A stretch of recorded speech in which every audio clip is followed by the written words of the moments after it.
So আজকে আমরা শিখব কুইকবুকসের one of the most important topic bank reconciliation. এখন প্রশ্ন হচ্ছে ব্যাংক রিকনসিলিয়েশন এত কেন বেশি ইম্পর্টেন্ট? আমরা যখন মার্কেট প্লেসে কোনো ক্লায়েন্টের কাজ করব বা আমরা রিমোট জব করি, অ্যাকাউন্টিং বা বুককিপিং সেক্টরে আমরা যে কোনো কাজ করি না কেন, আমাদের কাজের 90 to 95% কাজ থাকবে ব্যাংক রিকনসিলিয়েশন রিলেটেড। দেখা গেল আপনি ফাইবারে গিগ ওপেন করলেন বা আপওয়ার্কে, দেখা যাবে ফাইবারে ক্লায়েন্ট আপনাকে নক করবে যে তার 6 মান্থ অর 1 ইয়ারের হচ্ছে ব্যাংক রিকনসিলিয়েশন করে দেওয়ার জন্য।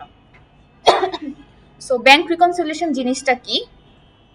একটা নির্দিষ্ট সময়ে ব্যাংক রেজিস্টার বা ব্যাংক বুকের সাথে ব্যাংক স্টেটমেন্ট একটা নির্দিষ্ট ডেটে মিলকরণই হচ্ছে ব্যাংক রিকনসিলিয়েশন অথবা ব্যাংক সমন্বয় বিবরণী। সো অনেকেই ব্যাংক রেজিস্টার বা ব্যাংক বুক চিনেন, অনেকেই চিনেন না, আমি সফটওয়্যারে গিয়ে দেখাবো। সো ব্যাংক রিকনসিলিয়েশন করতে গেলে কিছু কিছু কারণে এই যে আমাদের যে ব্যাংক রেজিস্টার আছে এবং ব্যাংকের যে স্টেটমেন্ট আছে, এই দুইটা জিনিসের মধ্যে আমরা গড়মিল দেখতে পাই। আপনারা কি চার্ট অফ অ্যাকাউন্টে এন্ট্রি করেছেন না, যে কোন ডেটে কি পরিমাণ সেল হয়েছে, কালেকশন হয়েছে কোন ব্যাংকে? প্রত্যেকটা ব্যাংকে আছে না, Wells Fargo, bank of America, এইভাবে কিন্তু প্রত্যেকটা ব্যাংকেই ডিটেলস আছে। একটা ডিটেলস কোথায় আছে? আমাদের সফটওয়্যারের চার্ট অফ অ্যাকাউন্টে ব্যাংক রেজিস্টারে আছে। এই সেম ডিটেলসটা কি ব্যাংকে আছে না? কারণ লেনদেনটা কি ব্যাংকের মাধ্যমে হয়েছে, তো ব্যাংকে আছে। তো আপনি যখন সেম ডেটে ট্রানজাকশন আপনার সফটওয়্যার থেকে নেবেন এবং ব্যাংকের পিডিএফটা যখন আপনি নিয়ে আসবেন, আপনি কোনটাকে বেশি গুরুত্ব দিবেন? অবশ্যই ব্যাংকেরটাকে বেশি গুরুত্ব দিতে হবে। তো আমরা আমাদের সফটওয়্যারের যে রেজিস্টার থাকে ব্যাংক রেজিস্টারের সাথে যখন ব্যাংক থেকে পিডিএফটা নিয়ে আসি, রিকনসিলিয়েশন করতে গেলে আমাদের কিছু কিছু কারণে গড়মিল দেখা দেয়। তো এখানে আমি অনেক ছোট ছোট কারণ থাকতে পারে, বাট মেজর 6টা রিজন আছে, সেগুলো এখানে দেওয়া আছে, আমি বলবো। একটা হচ্ছে আউটস্ট্যান্ডিং চেক। আউটস্ট্যান্ডিং চেকটা আসলে কি? দেখা গেল আপনি কোনো সাপ্লায়ারকে চেক দিয়েছেন, ঠিক আছে, সাপ্লায়ারকে পেমেন্ট করেছেন, আপনি মাসের শেষের দিকে সাপ্লায়ারকে চেক দিয়েছেন, তাহলে আপনার ব্যাংক রেজিস্টারে কি থাকবে? যে মাসের শেষের কোনো ডেট থাকবে না, কিন্তু সাপ্লায়ার সেটা ব্যাংকে প্রেজেন্ট করেছে মাসের শুরুতে। মনে করেন আপনি নভেম্বরের শেষের দিকে দিলেন, আর আপনার যে সাপ্লায়ার ছিল সে চেকটা ব্যাংকে প্রেজেন্ট করেছে ডিসেম্বরের শুরুতে। তখন আপনার রেজিস্টারের ডেটটা কোথায় থাকবে? নভেম্বরের শেষের ডেট থাকবে, আর ব্যাংকের স্টেটমেন্টে কবে থাকবে? ডিসেম্বরের শুরুতে থাকবে।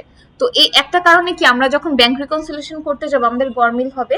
এটা হচ্ছে আউটস্ট্যান্ডিং চেক। আরেকটা হচ্ছে ব্যাংক সার্ভিস চার্জ। আমরা যখন ব্যাংকে অ্যাকাউন্ট থাকে, ব্যাংকের সাথে লেনদেন ট্রানজাকশন করি, ব্যাংক কিন্তু সার্ভিস চার্জ কেটে থাকে। তো ব্যাংক যে সার্ভিস চার্জ কাটার ফলে এটা যদি আমরা সফটওয়্যারের রেজিস্টারে মেনশন না করি আর ব্যাংক থেকে যদি কেটে দেয়, সেটা পরবর্তীতে আমরা যখন ব্যাংক থেকে পিডিএফ নিব, পিডিএফ এ কিন্তু থাকবে। আমাদের ফোনে কি মেসেজ আসে না, এরকম কিন্তু ব্যাংকের পিডিএফ এও থাকবে। তো এই দুইটা কারণেও কি ব্যালেন্সে গড়মিল দেখা দিবে। ব্যাংকের ব্যালেন্সে কি কম শো করবে, আমার রেজিস্টার ব্যালেন্সে কি বেশি শো করবে। তারপর আমরা যদি ব্যাংক থেকে চেক নিই, চেক যদি শেষ হয়ে যায়, নতুন করে যদি চেক নিই, চেক প্রিন্টিং চার্জ কাটে ব্যাংক। সো এটা যদি আমরা ব্যাংক রেজিস্টারে মেনশন না করি, আর ব্যাংক স্টেটমেন্টে তো অবশ্যই ব্যাংক এটার জন্য চার্জ কেটে রাখবে। তো এই একটা কারণেও আমাদের গড়মিল হতে পারে। Cash deposit into bank directly by third party. কোনো থার্ড পার্টি যদি সরাসরি ব্যাংকে টাকা ডিপোজিট করে দেয়, যেটা সম্পর্কে অ্যাকাউন্টেন্ট বা বুককিপার অবগত না, ফলে কি হবে?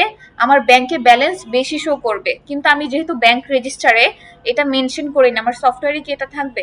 থাকবে না। তখন কি হবে? গড়মিল দেখা দিবে। Dishonour of check.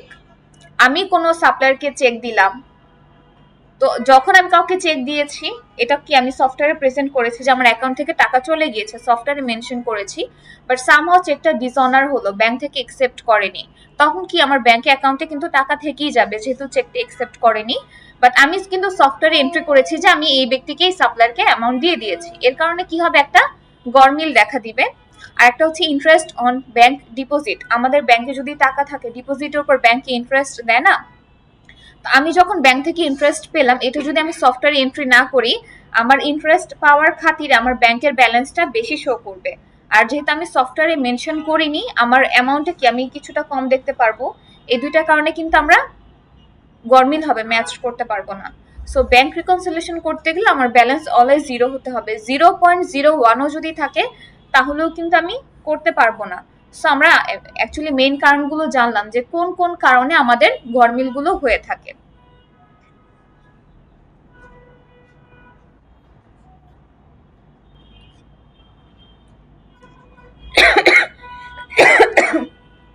তো আমরা একটু ব্যাংক স্টেটমেন্ট দেখতে কেমন হয় সেটা দেখি। ফার্স্ট আমরা ওয়েলস ফার্গোটা দেখবো। এটা হচ্ছে একটা ব্যাংক স্টেটমেন্ট যেটা আমরা ব্যাংক থেকে পাবো। ফার্স্ট এই ব্যাংকের নাম দেওয়া আছে, ব্যাংকের নাম হচ্ছে ওয়েলস ফার্গো। স্টেটমেন্ট, এই যে ব্যাংক অ্যাকাউন্ট নাম্বার দেওয়া আছে, স্টেটমেন্টের সময় দেওয়া আছে, এই যে জুন 1, 2021 টু জুন 30, 2021। এরপর এখানে মাস্টার সামারি দেওয়া আছে এবং এখানে ডিটেলসটা দেওয়া আছে মাস্টার সামারির। তো এটা হচ্ছে আমাদের ব্যাংকের পিডিএফ, এটা আমরা ব্যাংক থেকে পাবো। আরেকটা হচ্ছে আমি যেটা বললাম ব্যাংক রেজিস্টার, এই যে ব্যাংকের পিডিএফটা আছে এটা আমরা কার সাথে ম্যাচ করব, আমাদের bank register or bank book. So bank register বা ব্যাংক বুকটা আমরা একটু দেখি কোনটাকে বলে। ফার্স্টে আমি চলে যাব ট্রানজাকশনের আন্ডারে চার্ট অফ অ্যাকাউন্টে। তো চার্ট অফ অ্যাকাউন্টে আসার পর আমি ওয়েলস ফার্গোর অ্যাকাউন্ট হিস্ট্রিতে চলে যাব। এখানে আমরা দেখতে পাচ্ছি যে ওয়েলস ফার্গো ব্যাংকে আমি কি কি ট্রানজাকশন করেছি এটার একটা হিস্ট্রি এখানে আছে। তো এইটাকেই বলে হচ্ছে ব্যাংক রেজিস্টার বা ব্যাংক বুক। তো এই ব্যাংক রেজিস্টার বা ব্যাংক বুকের সাথে আমাদেরকে ক্লায়েন্ট যে প্রোভাইড করবে পিডিএফ, এই দুইটাই আমাদেরকে ম্যাচ করে রিকনসাইল করতে হবে। আমাদের ব্যালেন্স 0 হতে হবে, সেম ডেটে সেম ব্যালেন্স হতে হবে।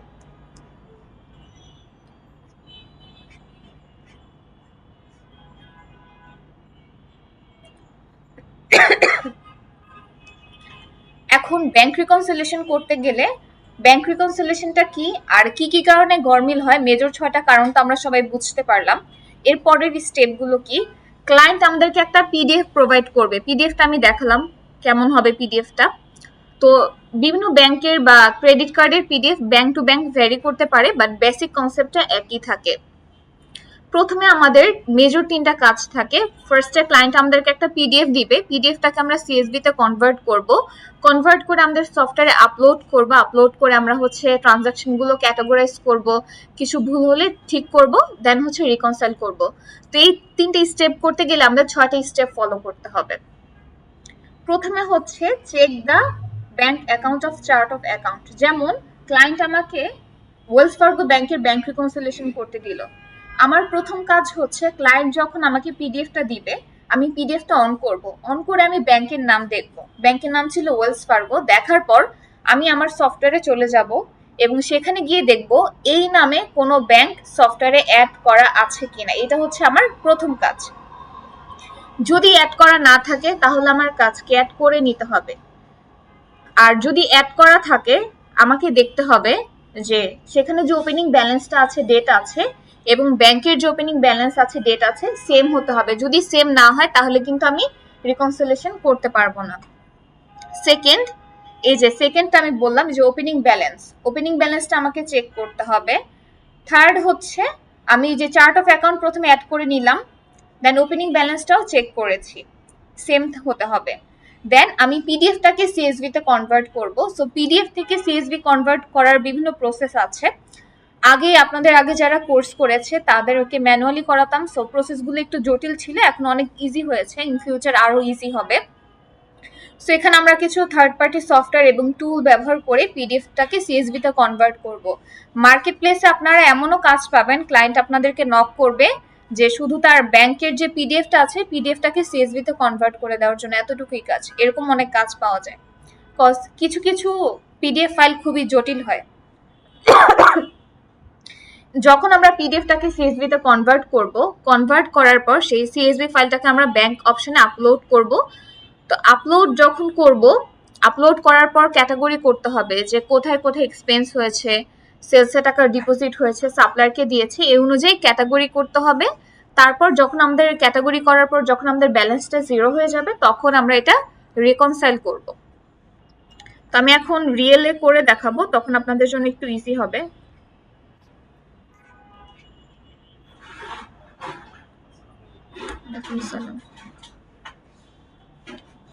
সো এই প্রসেসগুলো সম্পর্কে তো একটা আইডিয়া হয়েছে, বুঝতে পেরেছেন। তো ফার্স্ট আমাদের স্টেপ কি ছিল, যে আমরা দেখব এই নামে কোনো ব্যাংক আমাদের সফটওয়্যারে অ্যাড করা আছে কিনা। তো আমি অ্যাকাউন্ট হিস্ট্রিতে যদি চলে আসি, মানে চার্ট অফ অ্যাকাউন্টে এসে অ্যাকচুয়ালি আমাদের চেক করতে হবে যে এই নামে আছে কিনা আমাদের এই নামে দেওয়া আছে। চার্ট অফ অ্যাকাউন্টে আসবো, এসে এই যে ওয়েলস ফার্গো নামে আমাদের অলরেডি একটা ব্যাংক আছে। দেন আমি সেকেন্ড কি বলেছি, ওপেনিং ব্যালেন্সটা আমাদের সেম হতে হবে। এখন ওপেনিং ব্যালেন্স যদি সেম না থাকে আমরা হচ্ছে এডিট করে করতে পারি, বাট আমি এখানে নতুন করে করব, নতুন করে আরেকটা আমি ওয়েলস ফার্গো নামে অ্যাকাউন্ট ক্রিয়েট করব, চার্ট অফ অ্যাকাউন্ট। তো চার্ট অফ অ্যাকাউন্টের জন্য আমি ফার্স্টে নিউতে ক্লিক করব, এখানে নাম দিব হচ্ছে ওয়েলস ফার্গো।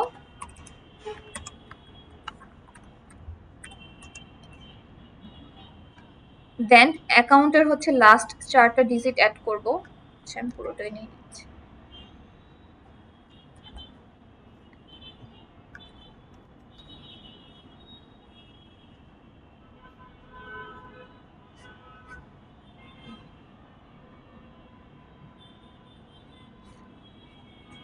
এখানে আমাদের ওপেনিং ব্যালেন্স এবং অ্যাজ অফ ডেট অ্যাড করতে হবে। তো এবার একটু ব্যাংকের যে পিডিএফটা আছে এটা সম্পর্কে আমরা একটু জানি। ফার্স্টই আমরা দেখব ব্যাংকের নাম, দেন ডেটটা দেখব যে কোন ডেট থেকে কোন ডেটার আছে। এখানে আমাদের মাস্টার সামারি দেওয়া আছে এবং মাস্টার সামারি ডিটেলস আমাদের নিচে দেওয়া আছে। তো আমাদের মাস্টার সামারিতে কি কি আছে এটা সম্পর্কে একটু আমরা জেনে নিই। ফার্স্টে হচ্ছে ওপেনিং ব্যালেন্স দেওয়া আছে, এই যে জুনের 1, 2021 এই ডেটে আমাদের ব্যাংকের ওপেনিং ব্যালেন্স কত ছিল সেটা দেওয়া আছে। তো আমরা যখন রিকনসিলিয়েশন করব বা এই যে চার্ট অফ অ্যাকাউন্ট অ্যাড করছি, আমার জুনের এই 1 তারিখে আমার এই ব্যালেন্সটাই হতে হবে সফটওয়্যারে। যদি এর চেয়ে কম বেশি থাকে, এই দশমিক পরের সংখ্যায় যদি গরমিল থাকে তাহলে কিন্তু এটা ম্যাচ করবে না। এখন বিগিনিং ব্যালেন্স, এই স্টেটমেন্ট আমরা বিগিনিং ব্যালেন্স নামে দেখছি, তো এটা বিভিন্ন নামে থাকতে পারে, beginning balance, opening balance, previous balance. Beginning balance, opening balance, previous balance, এই তিনটা অবজেক্ট দিয়ে দিয়ে লিখে রাখবেন, এরকম বিভিন্ন নামে থাকতে পারে। এরপরে চলে আসবো এন্ডিং ব্যালেন্স। এই যে আমরা যখন রিকনসিলিয়েশন করব, আমরা তো 1 মাসেরটা করছি না, আমাদের এখানে ডেট দেওয়া আছে জুনের 1 থেকে জুনের 30। জুনের 30 তারিখে এসে আমার ব্যালেন্স কত হবে এটা এখানে দেওয়া আছে। তো এই যে এন্ডিং ব্যালেন্সটা, এটাও বিভিন্ন স্টেটমেন্টে বিভিন্ন নামে থাকতে পারে। Ending balance, closing balance, new balance. এখানে এন্ডিং ব্যালেন্স আছে, কোন স্টেটমেন্টে ক্লোজিং ব্যালেন্স লেখা থাকতে পারে, কোন স্টেটমেন্টে নিউ ব্যালেন্স লেখা থাকতে পারে। এখানে ডিপোজিট অর ক্রেডিট দেওয়া আছে 2000 এবং উইথড্রয়াল বা ডেবিট দেওয়া আছে, এই অ্যামাউন্ট এখানে দেওয়া আছে। এবং এই যে এখানে টোটাল যে অ্যামাউন্ট দেওয়া আছে, এই অ্যামাউন্টের ডিটেলসগুলো আমরা এখানে নিচে দেখতে পাচ্ছি ট্রানজাকশন হিস্ট্রিতে। এই ট্রানজাকশন হিস্ট্রি থেকে এখন আমরা কোন কোন ডেটাগুলো নিব, আমাদের ফার্স্টে ডেট প্রয়োজন হবে, দেন ডেসক্রিপশন প্রয়োজন হবে। এখানে চেক নাম্বার দেওয়া নেই, তো যদি চেক নাম্বারটা থাকতো আমরা চাইলে চেক নাম্বারটা ডেসক্রিপশনের সাথে অ্যাড করে নিতে পারতাম। সো অ্যাড করলে করাও যায়, আবার নাও করা যায়, আর না থাকলেও সমস্যা নেই। এখানে আমাদের ডিপোজিট, ক্রেডিটের প্রয়োজন হবে, উইথড্রয়াল, ডেবিটের প্রয়োজন হবে। এখানে কিউমিলেটিভ ব্যালেন্সটা দেওয়া আছে। তো কিউমিলেটিভ ব্যালেন্সের একটা গুরুত্ব আছে, বাট আমরা যখন ব্যাংক রিকনসিলিয়েশন করবো আমাদের এই কিউমিলেটিভ ব্যালেন্সটা প্রয়োজন হবে না। সো আমাদের কি কি প্রয়োজন হবে, ডেট, ডেসক্রিপশন, ক্রেডিট এবং ডেবিট। নর্মালি আমরা যখন ডেবিট ক্রেডিট করি ব্যাংক পিডিএফ এ কিন্তু উল্টোটা হয়, ঠিক আছে। যখন দেখবেন কারো অ্যাকাউন্টে স্যালারি ঢুকে কি লেখা আসে, ক্রেডিটেড, আবার যখন কেটে নিচ্ছে তখন কি লেখা আসে, ডেবিট। সো ব্যাংকের ক্ষেত্রে কিন্তু এটা উল্টো হয়। সো এখানে আমরা কি কি দেখবো, আমাদের কিন্তু এখানে অসংখ্য ইনফরমেশন আছে, তাই না। আমাদের কি কি মাস্টার সামারিটা প্রয়োজন হবে এবং ডিটেলস সামারিটা প্রয়োজন হবে। এছাড়া নিচে যত ইনফরমেশন আছে এগুলো আসলে কোনো কিছু আমাদের প্রয়োজন নেই। তো আমরা পিডিএফ সম্পর্কে আরো কারো কোনো কোশ্চেন আছে? এই পিডিএফটা তো বুঝতে পারলাম, এখন এই পিডিএফটাকে আমরা সিএসভি তে কনভার্ট করব। তো কনভার্ট করার জন্য আমাদের কিছু থার্ড পার্টি অ্যাপ আছে, সেগুলোর মাধ্যমে আমরা করতে পারি।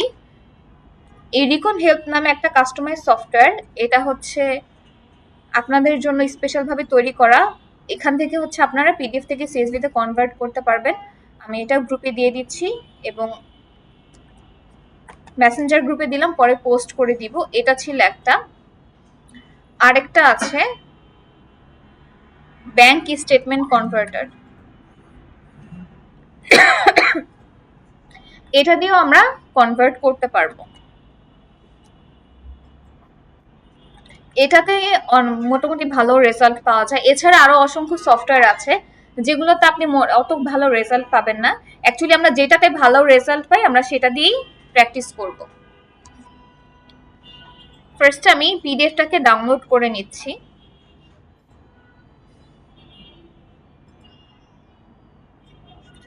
ডাউনলোড করার পর অ্যাকুরেটলি কনভার্ট, এটাতে ব্যাংক স্টেটমেন্ট কনভার্টারে চলে যাব। দেন আমি এখানে ক্লিক করব। ক্লিক করার পর আমার ডাউনলোড করা পিডিএফ ফাইলটাকে নিয়ে আসবো।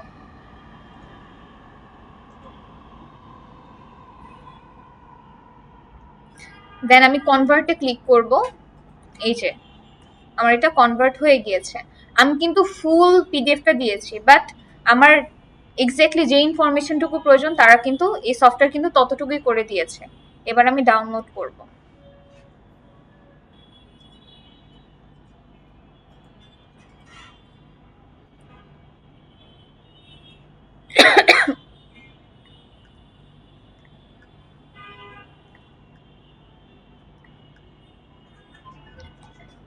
আমার এ টু জেড সব ডিটেলস এখানে চলে এসেছে।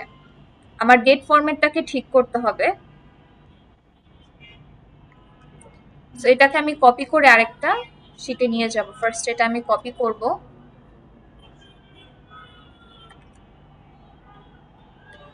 দেন ডেসক্রিপশনটা আমাদের প্রয়োজন হবে, ডেসক্রিপশনটা কপি করব।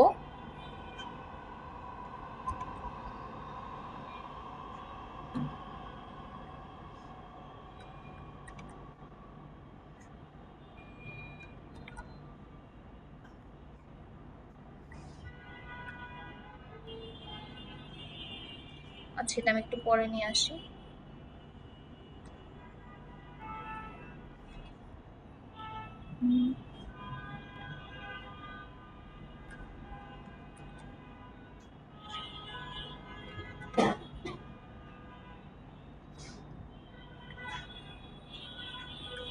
ডিপোজিট এবং উইথড্রল এই দুইটা হচ্ছে আমি এখানে নিয়ে আসব। আর এন্ডিং ব্যালেন্স বা কিউমুলেটিভ ব্যালেন্সের অবশ্যই একটা গুরুত্ব আছে, বাট এই মুহূর্তে আমাদের কাজ করতে গেলে এটা প্রয়োজন পড়বে না। তো এখানে কিন্তু আমাদের দুইটা ব্যালেন্স আছে, এই দুইটা ব্যালেন্স আলাদা আলাদা কলামে আছে। তো আমি একটা কলামে নিয়ে আসবো। আমি এখানে তিনটা কলাম রাখবো, একটা হচ্ছে ডেট, একটা ডেসক্রিপশন, আর একটা হচ্ছে অ্যামাউন্ট। সো আমার এখানে উইথড্রল যেগুলো ছিল, যেগুলো ডিপোজিট হয়েছে তার মানে আমার অ্যাকাউন্টে টাকা হিট করেছে, এগুলো আমি প্লাস ফিগারে রাখবো। আর যেগুলো উইথড্রল বা ডেবিট ছিল সেগুলো হচ্ছে আমি কোনো না কোনো এক্সপেন্স করেছি, এগুলো আমি মাইনাস ফিগারে রাখবো। তো এর জন্য আমি এখানে একটা -1 ফর্মুলা ইউজ করব। সেটা কিভাবে ইউজ করতে হয় দেখাচ্ছি। ফার্স্টে আমি এখানে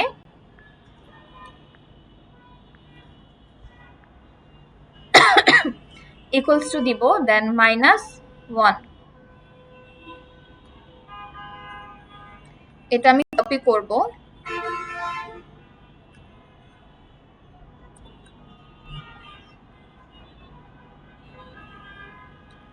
দেন মাল্টিপ্লাই, আমি -1 দিয়ে এটা মাল্টিপ্লাই করলাম, সবগুলো কি আমার মাইনাস হয়ে গিয়েছে। এবার এই যে প্লাস ফিগারের যে অ্যামাউন্টটা আছে এই অ্যামাউন্টটা আমি এখানে নিয়ে আসব এবং এই কলামটার আমি নাম চেঞ্জ করে দিয়ে দিব হচ্ছে অ্যামাউন্ট।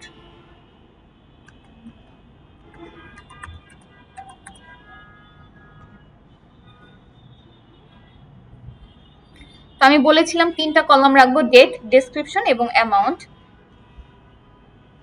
এখানে এবার আমি ডেসক্রিপশনটা নিয়ে আসবো।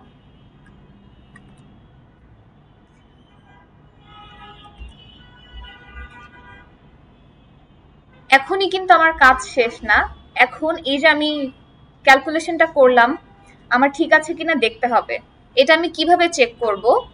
আমার পিডিএফটাকে ফার্স্ট আমি আমার পিডিএফ এ চলে যাই। এই যে আমার পিডিএফ, এখানে আমার যে ওপেনিং ব্যালেন্স আছে ওপেনিং ব্যালেন্সটাকে ফার্স্টে কপি করব।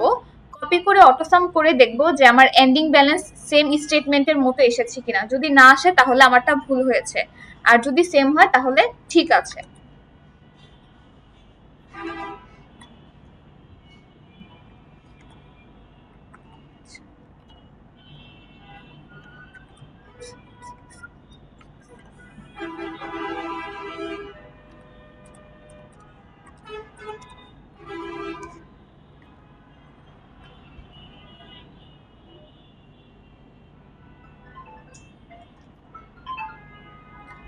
আচ্ছা 1122.41 দুইটা কি সেম হয়েছে না? দুইটা কিন্তু সেম হয়েছে, তার মানে কি আমার ক্যালকুলেশন ঠিক আছে। তো প্রথমে যখন আমরা সব কাজ করব -1 ফর্মুলা ইউজ করে মাল্টিপ্লাই করলাম। এরপর আমাদের কি করতে হবে, ওপেনিং ব্যালেন্সের সাথে টোটালটাকে অটোসাম করে এন্ডিং ব্যালেন্সটা নিয়ে আসতে হবে। যদি এন্ডিং ব্যালেন্সটা আমার পিডিএফ এর মতো হয়, স্টেটমেন্টের মতো হয় তাহলে ঠিক আছে, আর যদি না হয় তাহলে কি ভুল। এই যে কাজটা করলাম এটাকে বলা হচ্ছে ক্লিন আপের কাজ, ঠিক আছে। এটা তো খুব ইজিলি হয়ে গেল তাই না? এটা আমি একটু সেভ করে রাখি।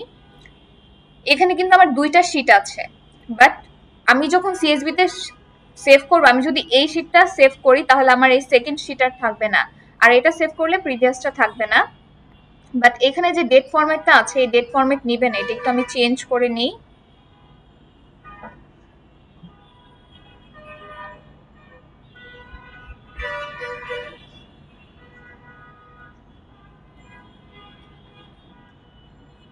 আপনারা যখন করবেন আপনাদের দেখবেন হচ্ছে ডেটের প্রবলেম হবে, হ্যাঁ ডেটের কারণে সেভ নিবে না, সো ডেটটাকে এইভাবে চেঞ্জ করে নিতে হবে।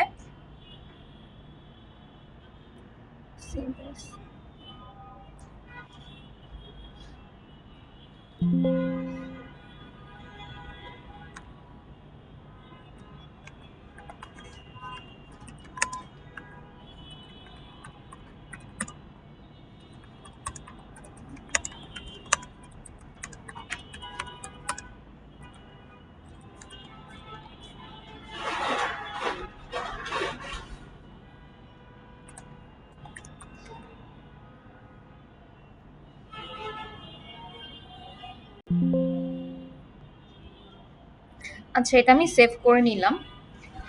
এখন আরো যে কিছু সফটওয়্যার আছে সেগুলো দেখাই।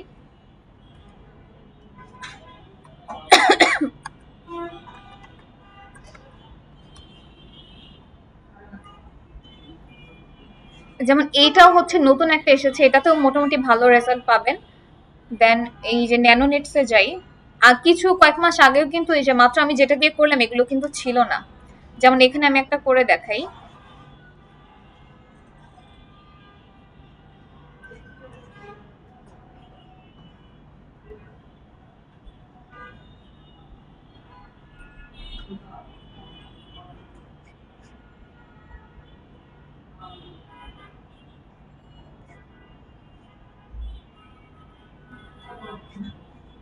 আচ্ছা আমাদের এটা প্রসেসিং হচ্ছে, একটু টাইম লাগবে।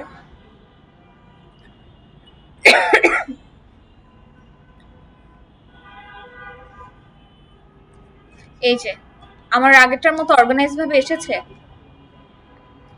আগে কিন্তু এই যে এরকম এগুলো আসতো, এই যে এগুলো দিয়েই হচ্ছে করতে হতো, প্রপার ডাটা পাওয়া যেত না, সো এই প্রসেসগুলো একটু কঠিন ছিল। Don't say. সো এরকম আপনারা যখন ফ্রি সফটওয়্যার ইউজ করবেন, আমি যেটা ইউজ করলাম এখানে একদিনে হচ্ছে আমরা ফ্রিতে সর্বোচ্চ 5টা করতে পারবো, এর বেশি করতে পারবো না, ক্রেডিট লিমিট হচ্ছে 5। তো আমার যদি 5টার বেশি করতে হয় তাহলে কি করব, নর্মালি 5টার বেশি করতে হয় না, একদিনে আপনি ফ্রিতে 5টা করতে পারবেন। আপনি একটা মেল দিয়ে আপনি 5টা করবেন, আরেকটা মেল দিয়ে আরো 5টা করতে পারবেন, আরেকটা মেল দিয়ে আরো 5টা করতে পারবেন। সো একদিনে 15, 20, 25টা তো আপনার প্রয়োজন হবে না। সো এইভাবে বিভিন্ন মেল ইউজ করে করে করতে পারবেন। এটাতে অনেক সময় টেকনিক্যাল ইস্যু দেখা দেয়, যেমন আপনি একবার করলে নিচ্ছে না, বা 2টা করার পরেই বলবে আপনার ক্রেডিট লিমিট শেষ। সো এরকম মাঝে মধ্যে একটু একটু টেকনিক্যাল ইস্যু হতে পারে, 2-1 জনের হবে। তো এটা আগে থেকে বলে রাখলাম। আরেকটা যেটা দিলাম সেটা হচ্ছে রিকন হেল্প, ঠিক আছে, এইটা দিয়েও আপনারা করতে পারবেন। আমি যদি ব্যাংক স্টেটমেন্টে ক্লিক করি, এখানে আমাকে সিলেক্ট করতে হবে, তো এটা লিংক আপনাদেরকে দিয়ে দিব। এখানে হচ্ছে আপনার ফোন নাম্বার দিয়ে হচ্ছে একটা অ্যাকাউন্ট ওপেন করে নিতে হবে। সিম্পল প্রসেসে আপনার অ্যাকাউন্ট ওপেন করে নেবেন, দেন এটা ফ্রিতে ইউজ করতে পারবেন। এখানে হচ্ছে আবার লিমিট থাকবে না যে আপনি ফ্রিতে 3টা বা 4টা করতে পারবেন। এখানে আলাদা আলাদা করে দেওয়া আছে যে আপনি কোন ব্যাংক স্টেটমেন্ট কনভার্ট করতে চান বা কোন ক্রেডিট কার্ড।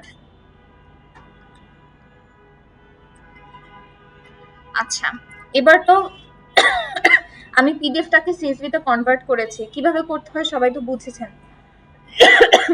এবার আমি চার্ট অফ অ্যাকাউন্টে আমার ওয়েলস ফার্গো ব্যাংক অ্যাড করে নিচ্ছি। এখানে আমাকে ওপেনিং ব্যালেন্স অ্যাড করতে হবে। ওপেনিং ব্যালেন্স কোনটা হবে? এখান থেকে ওপেনিং ব্যালেন্স কোনটা হবে? এই যে বিগিনিং ব্যালেন্সটা।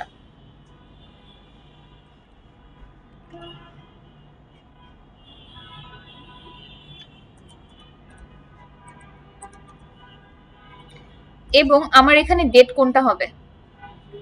এই যে জুনে।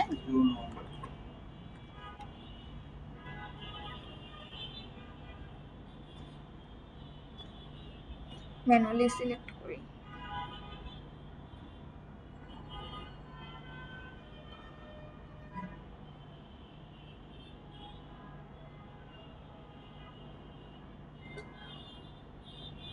এবার এটা আমি সেভ করে দিব।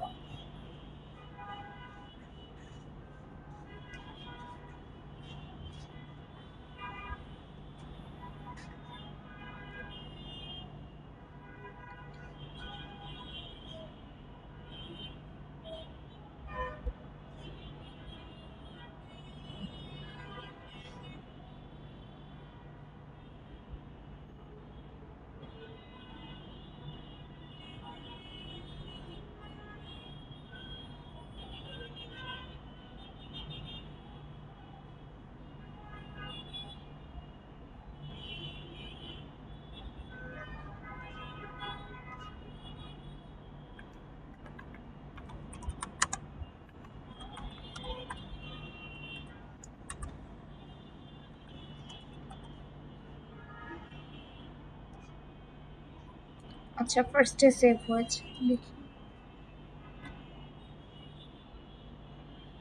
আচ্ছা, এটা নিয়েছে সেভ। তো আমাদের পিডিএফটাকে সিএসভি তে কনভার্ট করা ডান, চার্ট অফ অ্যাকাউন্টের কাজও ডান। এখন হচ্ছে আমরা এই যে সিএসভি ফাইলটা তৈরি করলাম এটা আমরা এখন সফটওয়্যারে নিয়ে আসবো। কিভাবে নিয়ে আসতে হবে? ফার্স্টে হচ্ছে আমরা ট্রানজাকশনে চলে আসব। ট্রানজাকশনের আন্ডারে ব্যাংক ট্রানজাকশনে ক্লিক করব। ক্লিক করার পর এখানে বলছে connect account upload transaction. So আমরা কোনটাতে যাব এখন? আমরা চলে যাব আপলোড ট্রানজাকশনে।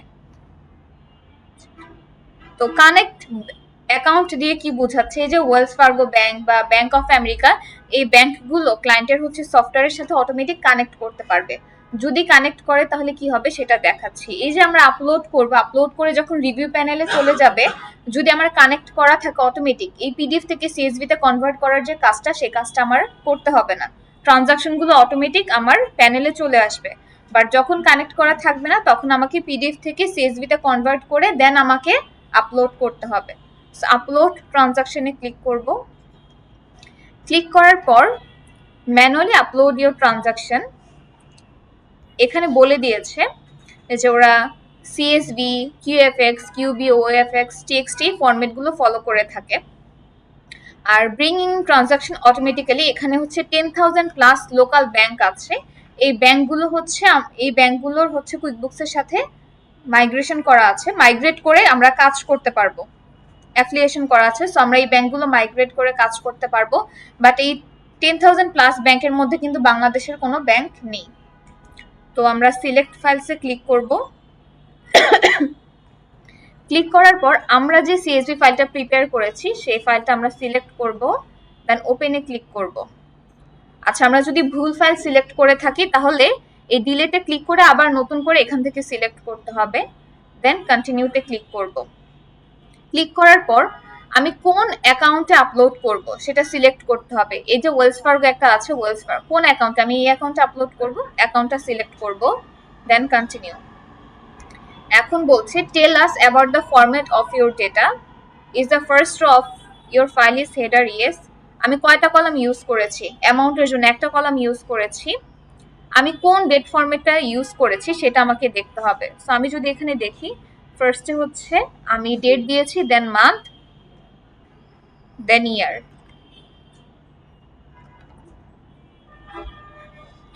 সো ডেট, মান্থ, ইয়ার। এখানে আমি চেক নাম্বার দিইনি, অপশনাল, এর জন্য এটা খালি আছে। দেন কন্টিনিউতে ক্লিক করব।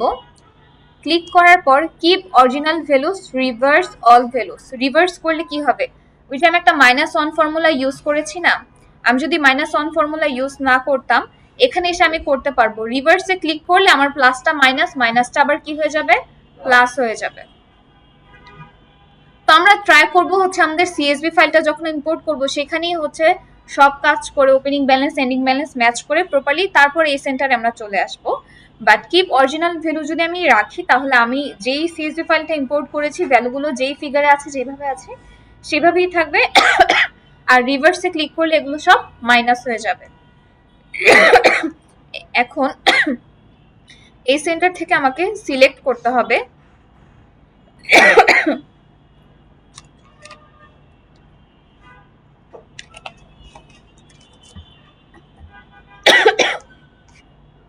তো আমি ফার্স্টে সবগুলো সিলেক্ট করে নিলাম। এই যে আমি যখন এখানে ক্লিক করব তখন আমার সবগুলো সিলেক্ট হয়ে যাবে। আমি যদি এটা ইম্পোর্ট না করতে চাই, আমি টিক মার্ক উঠিয়ে দিলে কিন্তু এটা আর ইম্পোর্ট হবে না। সো আমি কন্টিনিউতে ক্লিক করব। এখানে বলছে QuickBooks will import 12 transaction. So আমরা একটু এখানে দেখে নিব যে আদৌ আমার ট্রানজাকশন 12 আছে কিনা। এই যে ঠিক আছে, আমার 12টার 12টাই ইম্পোর্ট হচ্ছে। তো আমি ইয়েসে ক্লিক করব, দেন ডান।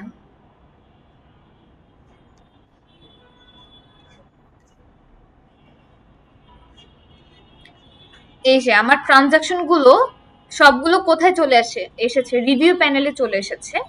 এই যে আমি ট্রানজাকশন গুলো নিয়ে আসলাম, রিভিউ প্যানেলে আছে। এগুলো কিন্তু এখনো আমার কোনো রিপোর্টে হিট করেনি। যখন আমি এগুলো ক্যাটাগরাইজ করব তখন হিট করবে। আমরা যখন একটা এক্সপেন্স রেকর্ড করি, আমরা এক্সপেন্সের ক্যাটাগরি সিলেক্ট করি না, এটা কি অ্যাডভার্টাইজিং ছিল, অর স্টেশনারি ছিল, রেন্ট ছিল, পেরোল ছিল, ক্যাটাগরি করি। তো সেম কাজটি আমরা এখান থেকে করব যে অ্যাকচুয়ালি কোথায় এক্সপেন্সটা হয়েছে। যখন আমরা ক্যাটাগরি করব তখনই কি করবে, আমাদের রিপোর্টে হিট করবে। তো রিভিউ প্যানেলে থাকলে কিন্তু কখনোই আমাদের রিপোর্টে হিট করবে না। এখানে কিন্তু এই যে একটা আছে, যখন আমরা আরো ব্যাংকে ট্রানজাকশন করব তখন ব্যাংকগুলো কি এই প্যানেলটাতে চলে আসবে। তো প্রথমবার তো আমরা এভাবে আপলোড করলাম, পরবর্তীতে যদি আপলোড করতে হয় তখন কিভাবে করব, যদি অ্যাকাউন্ট লিংক করতে হয় অনলাইনে, লিংক অ্যাকাউন্টে ক্লিক করে করব, বা পরবর্তীতে যদি আপলোড করতে হয় এই যে ড্রপ ডাউনে ক্লিক করে আপলোড ফ্রম ফাইলে গিয়ে সেম প্রসেসে আমরা আবার আপলোড করতে পারবো। এখানে ডেট, ডেসক্রিপশন চলে এসেছে। ক্যাটাগরি, এখানে আমরা কিছু ক্যাটাগরি দেখতে পাচ্ছি। এই ক্যাটাগরি গুলো কোথা থেকে এসেছে, এগুলো হচ্ছে যেহেতু এটা ক্লাউড অ্যাকাউন্টিং সফটওয়্যার অনলাইনের সাথে কানেক্টেড আছে, তো আমাদের যে ডেসক্রিপশন আছে এই ডেসক্রিপশনের উপর ভিত্তি করে তারা আমাদেরকে কিছু হেড সাজেস্ট করেছে। তো হেড যে সবসময় এটা হবে তাও না, হতেও পারে আবার নাও হতে পারে। অনেক সময় এই যে ক্যাটাগরি গুলো আছে এগুলো দেখবেন ইম্পোর্ট করার পর গ্রিন কালার আসে। যখন আপনি ক্যাটাগরি করবেন, ক্যাটাগরি করার পরে সেম ডেসক্রিপশন যখন আপনি আবার ইম্পোর্ট করে এই প্যানেলটাতে আসবেন, দেখবেন আপনার এই যে ক্যাটাগরাইজ অর ম্যাচ যেখানে লেখা আছে এখানে কিছু লেখা দেখবেন গ্রিন কালারে আছে। তো যখন গ্রিন কালারে থাকবে তখন আপনি ধরে নিবেন যে এটা হওয়ার পসিবিলিটি আছে। আর যখন এরকম ব্ল্যাক কালারে থাকবে তখন এটা হতেও পারে আবার নাও হতে পারে। তো এই ক্যাটাগরি করাটাই হচ্ছে মেইন। আপনি যদি ক্যাটাগরি প্রপারলি করতে পারেন তাহলে আপনি ব্যাংক রিকনসিলিয়েশন প্রপার হবে। যেমন আমার এটা আমেরিকান এয়ারলাইন্স দেওয়া আছে, তো এটা এয়ারলাইন্স রিলেটেড কোনো কিছু হবে। এটা যদি আপনি মিলস এন্ড এন্টারটেনমেন্টের ক্যাটাগরি করেন, এটা কি ঠিক হবে? ঠিক হবে না। তো ক্লায়েন্ট যখন দেখবে, বা আপনি যদি কোনো একটা ভুলে ইন্টারনেট বিলে আপনি দিয়ে ফেলেন, বাট ক্লায়েন্ট কোনো ইন্টারনেট বিল দেয়নি, সে যখন তার প্রফিট অ্যান্ড লস রিপোর্টে চলে যাবে এবং সে ওই মাসে ইন্টারনেট বিল নামে একটা হেড দেখতে পারবে, এত খরচ হয়েছে, ক্লায়েন্ট কিন্তু বুঝবে যে আমি তো এই মাসে কোনো ইন্টারনেট বিলই দিইনি, এটা কোথা থেকে আসলো। তার মানে আপনি কি করেছেন, ক্যাটাগরি করাতে ভুল করেছেন। তো আপনার যদি ক্যাটাগরি করাতে ভুল হয় তাহলে কি হবে, রিপোর্টে ভুল আসবে।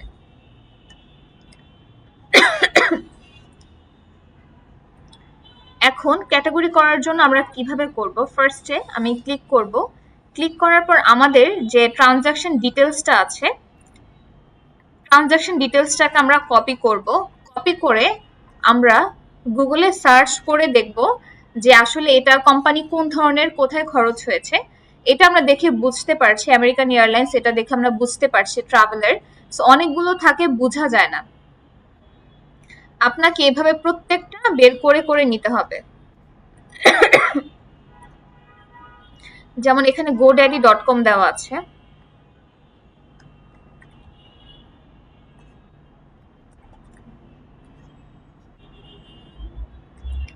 আপনি যখন ট্রানজাকশন ডিটেলস দিয়ে আপনি সার্চ করে দেখবেন, তখন আপনি কোনো না কোনো ক্লু পাবেন।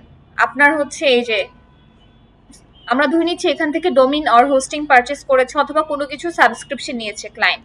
সো এইভাবে আপনি কোন একটা ওয়েবসাইট পাবেন, কোনো না কোনো ক্লু পাবেন, লিঙ্ক পাবেন, বা অন্তত একটা ছবিও পাবেন। সো এইভাবে আপনাকে গেস করে নিতে হবে যে কোথায় হতে পারে। সামহাও কিছু কিছু ক্ষেত্রে এমন হয় যে একদম বুঝেই যায় না। তো যখন আপনি না বুঝেন একটা দুইটা, তখন আপনি ক্লায়েন্টকে জিজ্ঞেস করতে পারবেন যে সে আসলে কোথায় খরচ করেছে বা এটা কি হবে। সে আপনাকে সুন্দর করে বলে দিবে যে কোথায় হয়েছে। বাট সবগুলো আপনি জিজ্ঞেস করতে পারবেন না যে কোনটা কি হবে কি হবে, তাহলে ক্লায়েন্ট আপনাকে কেন হায়ার করলো যদি আপনি সব তাকিয়ে জিজ্ঞেস করেন। সো একটা দুইটা আমরা কিছু কিছু থাকে যে বুঝেই জানা, আমরা রিয়েল লাইফে কাজ করতে গেলেও একটা দুইটা বা এরকম বুঝি না, তখন আমরা ক্লায়েন্টকে জিজ্ঞেস করি যে কি হবে। তো ক্লায়েন্ট যখন বলে দেয় আমরা সেই অনুযায়ী ক্যাটাগরি করে থাকি। সো এইভাবেই আপনাকে প্রত্যেকটা সার্চ করে করে বের করতে হবে। এই যে ডেসক্রিপশন গুলো আছে, ডেসক্রিপশন ধরে ধরে সার্চ করে করে বের করতে হবে যে অ্যাকচুয়ালি খরচটা কোথায় হয়েছে।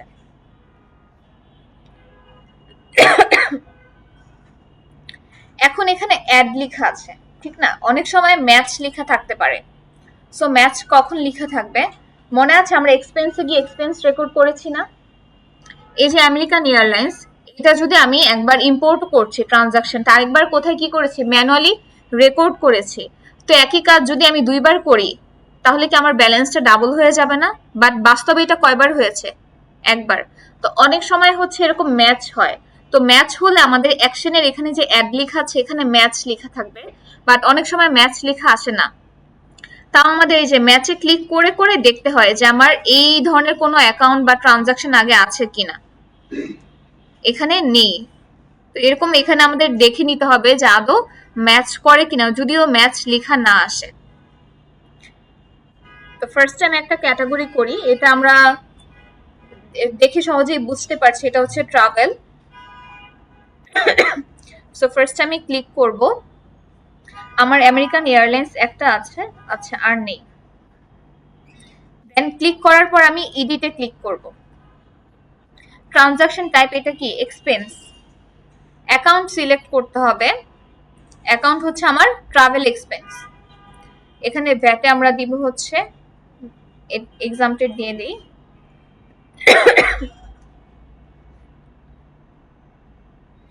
সাপ্লায়ার বা কাস্টমার, এখানে আমরা এয়ারলাইন্সের নামটা মেনশন করে দিতে পারি, বাট এটা ম্যান্ডেটরি না। এখানে আমাদের ট্রানজাকশন টাইপ, অ্যাকাউন্ট এবং ভ্যাট এগুলো আমাদেরকে অবশ্যই দিতে হবে।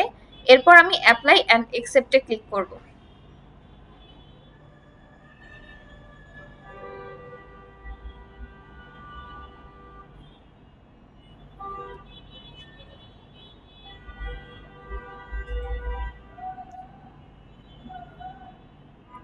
আচ্ছা হয়নি আমার। এই যে ব্যাংক রিকনসিলিয়েশন করতে গেলে সবকিছু ঠিক দেওয়ার পরও দেখবেন হচ্ছে এরকম প্রবলেম দেখাবে। আচ্ছা আমাকে বলছে this account set up liability account, but আমার এটা লাইবিলিটিতে না এক্সপেন্সই দেওয়া আছে, ঠিক ছিল এরপরও নেয়নি। আচ্ছা আমি আবার ট্রাই করে দেখছি। আচ্ছা আমার এটা এক্সপেন্সে আছে।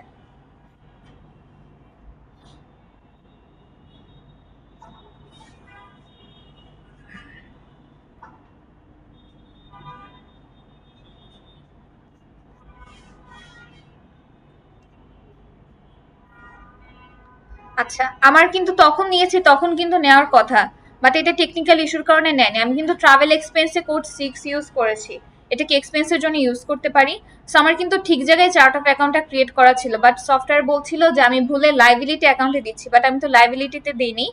এরপর যখন আমি ক্লিক করে ড্রপ ডাউন থেকে করলাম এই সেন্টার থেকে, তখন কিন্তু আমার ঠিক মতো নিয়েছে। সো আপনারা যখন করবেন এমন অনেক ধরনের প্রবলেম ফেস করবেন।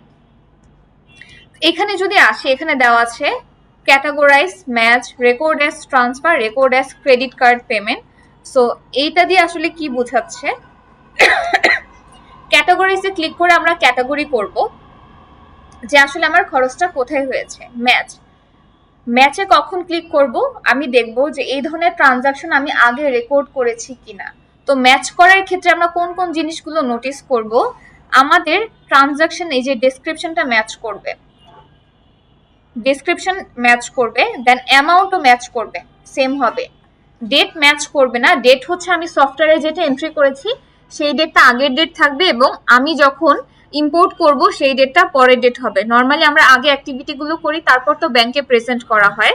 তো ম্যাচ করার ক্ষেত্রে আমরা তিনটা জিনিস দেখব, একটা হচ্ছে অ্যামাউন্ট সেম থাকবে, ডেসক্রিপশন সেম থাকবে, ডেসক্রিপশন এবং সাপ্লায়ার সেম থাকবে, আরেকটা হচ্ছে ডেট, আমাদের সফটওয়্যারের ডেটটা আগের হবে এবং ব্যাংকের ডেটটা পরের হবে। এর মানে এই না যে 10-12 দিন বা 5 দিন বা 3 দিন আগে পরে হতে পারে, 1 মাস বা 2 মাস আগে হলে আমরা সেটাকে ম্যাচ করব না। সো ক্যাটাগরি এবং ম্যাচ এই দুইটা বুঝতে পেরেছেন? আচ্ছা, এরপর চলে আসি রেকর্ড অ্যাজ ট্রান্সফার। এটা দিয়ে কি বোঝায়, আমরা যদি এক অ্যাকাউন্ট থেকে অন্য অ্যাকাউন্টে টাকা ট্রান্সফার করি তখন কি সিলেক্ট করব, record as transfer. Record as credit card payment, এটা দিয়ে কি বোঝায়, আমরা যদি কোনো ব্যাংক অ্যাকাউন্ট থেকে আমরা কোনো ক্রেডিট কার্ডের পেমেন্ট করে থাকি তখন আমরা সিলেক্ট করব record as credit card payment. এখন আপনাদেরকে দেখাই ম্যাচ কিভাবে করতে পারে। এই সেম ট্রানজাকশনটা আমি ম্যানুয়ালি আবার রেকর্ড করব সফটওয়্যারে আপনাদেরকে বোঝানোর জন্য। সো আমি এটা একটু ডুপ্লিকেট করে নিই। আচ্ছা, এখানে ইফ বাই ফোন দেওয়া আছে ট্রাভেল এক্সপেন্স, বাট এটা ট্রাভেল এক্সপেন্স না, এটা হচ্ছে টেলিফোন বিল এই রিলেটেড কোনো কিছু। তো এখানে ট্রাভেল এক্সপেন্স দেখাচ্ছে, এটা কি ঠিক হবে ক্যাটাগরাইজ করা?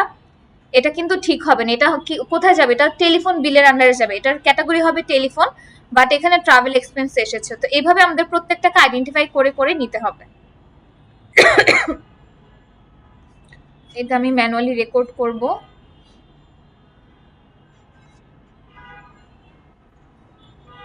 ফার্স্টে আমি এক্সপেন্সে চলে যাব।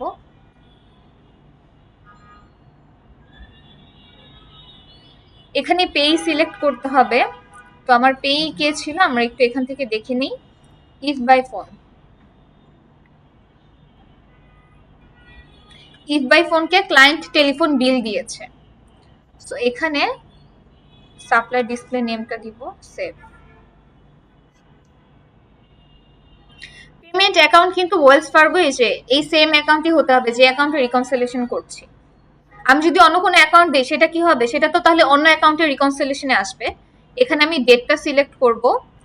এখানে আমি যেই ডেটে করেছি তার একদিন বা 2 দিন বা কিছুদিন আগে ডেট দিব আমি।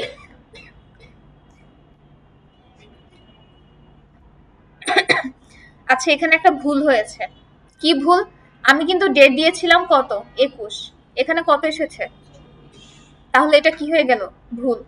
আমি কিন্তু ঠিক দিয়েছি এরপরে ভুল হয়েছে। তো এরকম অনেক ভুল হবে, সেগুলো আপনাদেরকে ঠিক করে করে নিতে হবে।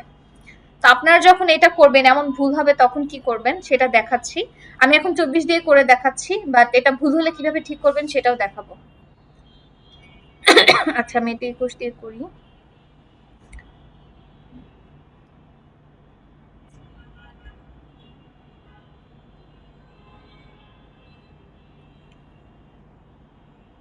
আমার জুনে ছিল, সেটা ছিল জুনের 17 তারিখ, সো আমি 15 তারিখ দিয়ে করলাম। এখানে আমাকে ক্যাটাগরি সিলেক্ট করতে হবে। ক্যাটাগরি কি হবে, টেলিফোন বিল।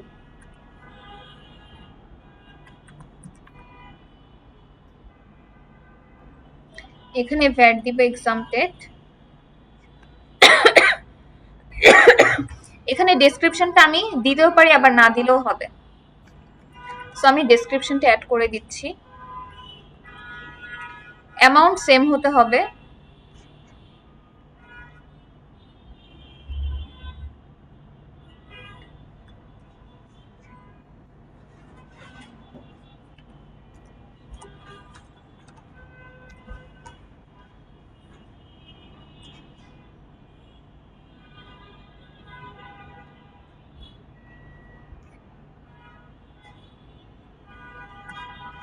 এখন এটার সাথে কিন্তু ম্যাচ নিবে না, এটা আমি 2021 রেকর্ড করেছি, বাট এখানে আমার ভুলবশত 24 এসেছে।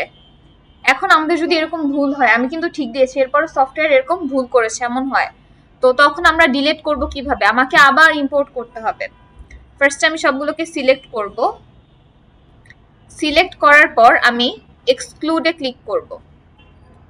তো এক্সক্লুডে যখন ক্লিক করলাম, আমার রিভিউ প্যানেলে কি কোনো ট্রানজাকশন আছে? নেই, সবগুলো এক্সক্লুডে চলে এসেছে। এর মানে হচ্ছে, এক্সক্লুডে আনার মানে হচ্ছে টেম্পোরারি ডিলেট, এটা এখনো পার্মানেন্টলি ডিলেট হয়নি। আমি যদি এখান থেকে সবগুলো সিলেক্ট করে ডিলেটে ক্লিক করি, সবকিছু কি হবে? পার্মানেন্টলি ডিলেট হয়ে যাবে। আর যদি আনডুতে ক্লিক করি, তাহলে আমার সবকিছু কি আবার আগের জায়গায় ফিরে আসবে। এই ইফ বাই ফোন, এটা হচ্ছে আমি ফার্স্টে ম্যাচে ক্লিক করব। ম্যাচে ক্লিক করার পর কোন ডেট থেকে কোন ডেটের সাথে ম্যাচ করতে চাচ্ছি, আচ্ছা আমি 21 থেকে দিই।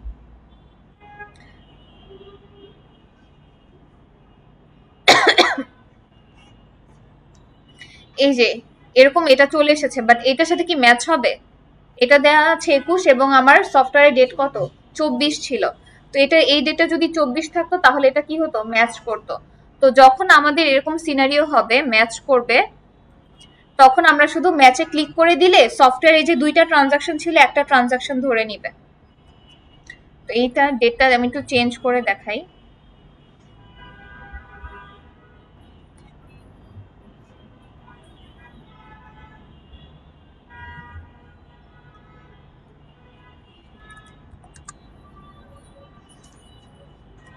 মাথায় ঢুকছে নাকি উপর দিয়ে যাচ্ছে? আচ্ছা, এটাই কিন্তু মানে অনেক অনেক বেশি ইম্পর্টেন্ট। এখানে আমি একটু ডেটটা চেঞ্জ করে দিই।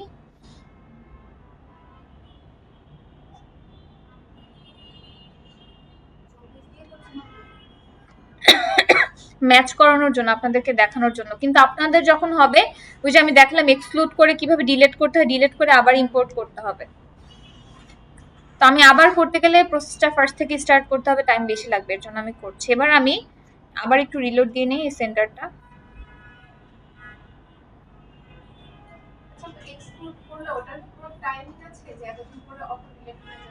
না, কোনো এটা এক্সক্লুডই থাকবে আমি যতদিন ডিলিট না করি। সান্ডু করে আমি আবার রিভিউ প্যানেল, এই দেখেন এই যে ওয়ান ম্যাচ ফাউন্ড লেখা আসছে, তার মানে কি একটা ম্যাচ করেছে। এখন আমি ম্যাচে যদি ক্লিক করি, তাহলে সফটওয়্যার এই দুইটা ট্রানজাকশন থেকে কি একটাই ধরে নিবে। এই যে আমি ম্যাচে ক্লিক করে দিলাম, আমার এটা ক্যাটাগরি হয়ে গিয়েছে। তো অনেক সময় কিন্তু ম্যাচ করে, তাও শো করে না। সো আমাদেরকে প্রত্যেকটা ম্যানুয়ালি করে করে দেখে নিতে। আমরা যখন রিয়েল লাইফে কাজ করি, আমরা হচ্ছে চেক করে নিই ম্যাচ করেছি কিনা। কজ আমি যদি চেক না করি, ওই ব্যালেন্সটা কিন্তু পরবর্তীতে জিরো হয় না, তখন আবার প্রিভিয়াস সবগুলো আমাকে চেক করে দেখে নিতে হয়। তো এর জন্য এইটা কিন্তু 24 করে ম্যাচ করলেন, ওইটা কি যদি 21 যেটা 24 হয়ে আসছে, ওইটা কি 21 করে দিত না, এটা আমার ডেটটাই ভুল এসেছে, এটা ডিলিট করে আবার ইম্পোর্ট করতে হবে, আমি দেখাচ্ছিলাম। মানে এটা কি এডিট করা যাবে? এই সেন্টার থেকে আপনি এডিট করতে পারবেন না, আপনাকে সবগুলো ডিলিট করে আবার ইম্পোর্ট করতে হবে। আপনি যদি প্রত্যেকটা এডিট আবার ডিলিট করে আবার ইম্পোর্ট করতে হবে। আচ্ছা, হ্যাঁ, এটা এই ধরনের প্রবলেম হবে, আর অনেক ভুল হবে। যেমন আমি এক্সপেন্স দিয়েছি, তা বলছিল লাইবিলিটি। সো এই ধরনের অনেক বাগস আপনারা ফেস করবেন রিকনসিলিয়েশন করার সময়। আচ্ছা, আমরা একটা করলাম, দেন এখানে দেওয়া আছে সেলস ডিপোজিট, এটা আমরা ধরে নিব যে আমরা সেলসের টাকা ডিপোজিট করেছি। এটা আমরা কিভাবে ক্যাটাগরি করব? এখানে আরেকটা মেনু আছে, যেমন স্প্লিট করতে পারবো। এটা কি? দেখা গেল এই যে 2000 টাকা আমি রিসিভ করেছি, সেলসের টাকা রিসিভ করেছি, হ্যাঁ, এটা আমি 2জন কাস্টমার বা 3জন কাস্টমারের কাছ থেকে রিসিভ করেছি। এটা আমি সেগমেন্ট করে দেখাতে পারবো। হতে পারে একজনের কাছ থেকেও রিসিভ করেছি, বা হয় না আমি একসাথে অনেক কাস্টমার থেকে টাকা পেলাম, এটা আমি নিয়ে ব্যাংকে প্রেজেন্ট করেছি। তো এটা অ্যাকচুয়ালি কোন কোন কাস্টমারের কাছ থেকে টাকাটা পেয়েছি, দেন আমি ডিপোজিট করেছি, এটা আমি মেনশন করে দিতে পারি এখানে। সো এর জন্য আমি ফার্স্টে আমি অ্যাডামকে সিলেক্ট করলাম, দেন বেনসনকে সিলেক্ট করলাম। এখানেও ক্যাটাগরি সিলেক্ট করব যে আমি সেলসের টাকা রিসিভ করেছি। এখানে আমি ভ্যাট দিব হচ্ছে এক্সামটেড,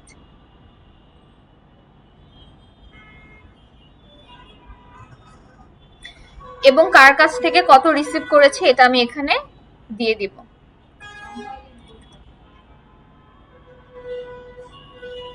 এখন অ্যাপ্লাই এন্ড অ্যাকসেপ্টে ক্লিক করে এটা করে দিব। তো এইভাবে দেখলাম হচ্ছে স্প্লিট মেনুটার কিভাবে আমরা ব্যবহার করব যদি করতে হয়।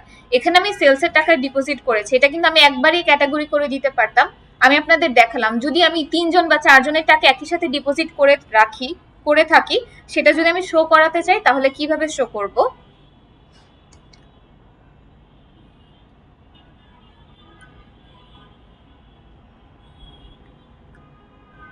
দেন আমাদের এখানে godaddy.com আছে, এখানে আমরা সাবস্ক্রিপশন নিয়েছি।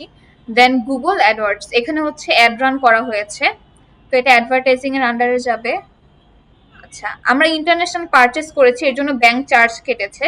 সো আমাদের একই ক্যাটাগরির, এখানে তো অল্প কয়েকটা ট্রানজাকশন ছিল, আপনার এমনও রিকনসিলিয়েশন আছে যেখানে আপনার 2-3 হাজার ট্রানজাকশন থাকবে। সো একই ধরনের যদি হয়, আপনি যদি একটা একটা করে করেন বেশি সময় লাগবে না। যদি একই ধরনের হয়, যেমন ব্যাংক ওভারড্রাফট ফি এবং ইন্টারন্যাশনাল পারচেজ ট্রানজাকশন, তো দুইটার জন্য আমার ব্যাংক চার্জ কেটেছে, আমার চার্ট অফ অ্যাকাউন্ট হবে ব্যাংক চার্জ। তো আমি ফার্স্টে দুইটাকে সিলেক্ট করব। এমন যদি 100টা থাকে, আমি 100টাকে কি করব, একই সাথে সিলেক্ট করব। করার পর আমি ইডিটে ক্লিক করব। ক্লিক করার পর ট্রানজাকশন টাইপ সিলেক্ট করতে হবে এক্সপেন্স। এখানে সাপ্লায়ার বা কাস্টমার নেম দিতে পারবো না। আমি যদি একই সাথে 100টা সিলেক্ট করি, আমার এখানে সাপ্লায়ার বা কাস্টমার আলাদা আলাদা হতে পারে। এটা আমি কোনটার ভিত্তিতে সিলেক্ট করছি, আমার চার্ট অফ অ্যাকাউন্ট একই হবে। তো এই জন্য আমরা সাপ্লায়ার বা কাস্টমার নেমটা দিব না। এছাড়া সাপ্লায়ার বা কাস্টমার নেম দেওয়াটা ম্যান্ডেটরি না, এটা অপশনাল, দিতেও পারি আবার নাও দিতে পারি।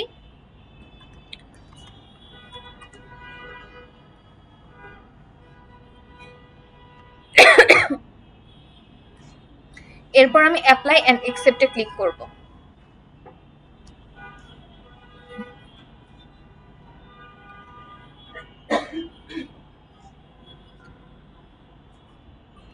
আচ্ছা, getresponse.com এটা কোন ধরনের প্রতিষ্ঠান এটা একটু আমরা দেখে নেই।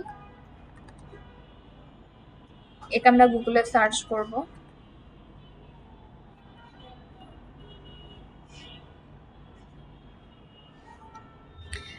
একদম যদি না বুঝেন, ওদের দেখবেন হচ্ছে ফেসবুক, ইনস্টাগ্রাম, লিঙ্কডইন বা পিন্টারেস্টে বিভিন্ন পেজ আছে।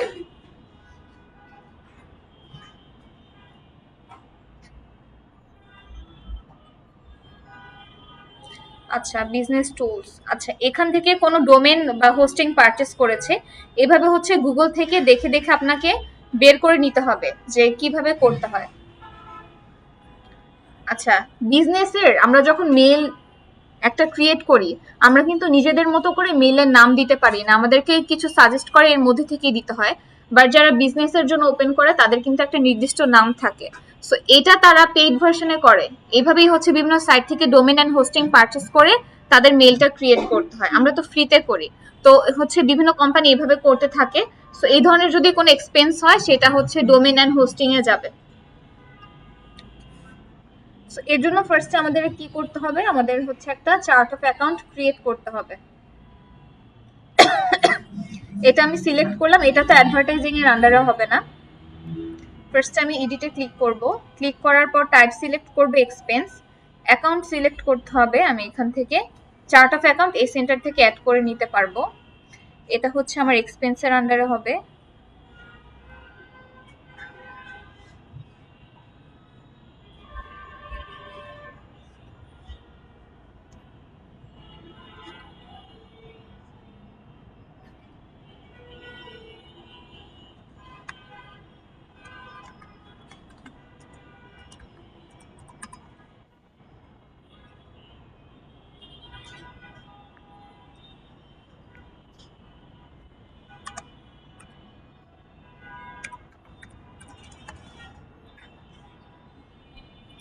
চার্ট অফ অ্যাকাউন্টটা আমি অ্যাড করে নিলাম।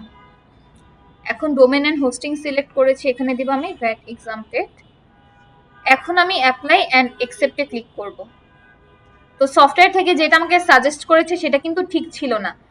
এই সেম এই যে ট্রানজাকশনটা আমি ডোমেন এন্ড হোস্টিং এ ক্যাটাগরি করলাম, পরবর্তীতে আমি যখন আবার পিডিএফ কে সিএসভি তে কনভার্ট করে ট্রানজাকশন আপলোড করব, এবং এই ধরনের ডিটেলস যখন আসবে তখন দেখবেন লেখাটা গ্রিন কালারে আসবে এবং domain and hosting A show করবে চার্ট অফ অ্যাকাউন্ট।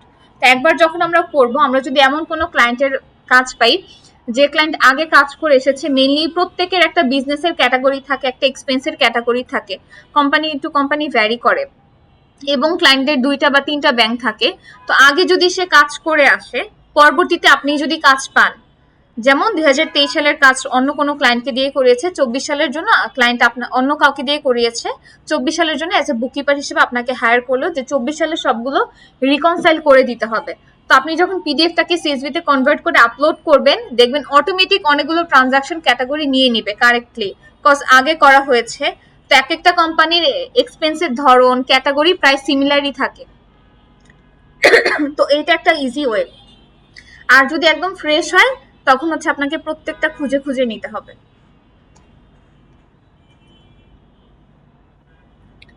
আচ্ছা, ক্যাবল ওয়ান এটা কোন ধরনের, এটা এই কোম্পানিটা কোন ধরনের এটা আমরা একটু দেখে নিব। আরেকটা ইজি ওয়ে হচ্ছে আপনারা চ্যাট জিপিটির হেল্প নিতে পারবেন, ঠিক আছে?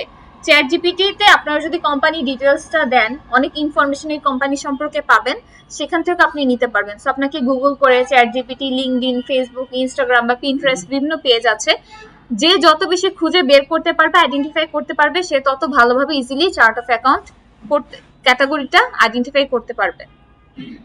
সো চ্যাট জিপিটি কে কে ইউজ করতে জানেন? কে কে ইউজ করেন?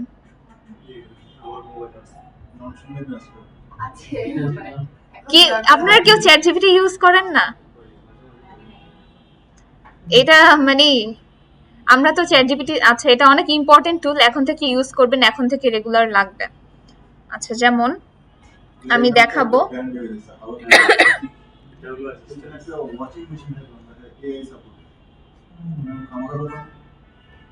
আপনারা তো তাহলে অনেক পিছিয়ে আছেন। আচ্ছা, আমরা ক্যাটাগরি করি, তারপর আজকেই সবাই বাসায় গিয়ে চ্যাট জিপিটি ওপেন করবেন, আমি লিংক দিয়ে দিব। আপডেট ভার্সনে চলে এসেছে, গুগল বার্ডস চলে এসেছে। আর চ্যাট জিপিটি থেকে আমরা যে ডেটাগুলো পাই, এগুলো কিন্তু একদম আপডেটেড না, 2021 পর্যন্ত আপডেট করা হয়েছে, একদম রিসেন্ট আপডেটেড ডেটা পাবেন না। বাট চ্যাট জিপিটি থেকে যে একদম সব কারেক্ট ইনফরমেশন পাবেন তা কিন্তু না। যেমন আমি আপনাদের এই যে কুইক বুকসে যখন এক্সাম দিবেন, সেখান থেকে যদি আপনি কোশ্চেনগুলো কপি পেস্ট করে চ্যাট জিপিটি থেকে অ্যান্সার নিয়ে আপনি এক্সাম দেন, আপনি জীবনেও সার্টিফাইড হতে পারবেন না, কখনোই কারেক্ট রেজাল্ট পাবেন না। তো চ্যাট জিপিটির ইনফরমেশন গুলো আপডেটেড না, বাট সেখান থেকে আমরা অনেক হেল্প পাবো। আচ্ছা, ক্যাবেল ওয়ান এটা কোন ধরনের কোম্পানি, এটা একটু আমরা দেখে নিব।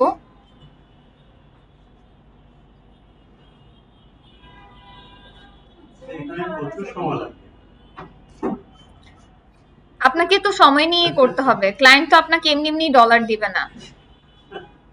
সেই যে আমি এখান থেকে দেখে নিব।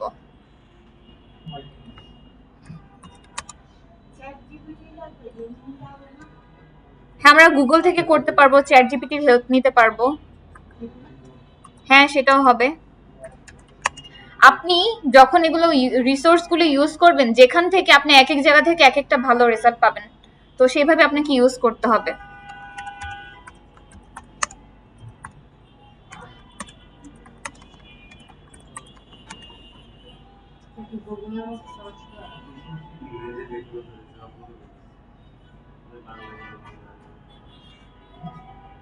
এই যে এটা হচ্ছে ইন্টারনেটে যাবে, ঠিক আছে? ইন্টারনেট হবে। এই যে এখান থেকে আমরা দেখে নিলাম যে এটা কোন ধরনের, ডিটেলস দিয়ে দিয়েছে। তো চ্যাট জিপিটি তে ডিপেন্ড করে, আপনি তাকে যত ভালো কমান্ড দিতে পারবেন, সে আপনাকে তত ভালো রেজাল্ট দিবে। সো এটা হবে ইন্টারনেট, বাট আমাদের এখানে দেখিয়েছে লাইট অ্যান্ড হিট, এটা হবে না। সো ইন্টারনেট নামে কোনো আছে কিনা আমরা হেড দেখে নিব। আচ্ছা, ইন্টারনেট নেই, আমি অ্যাড করে নিব।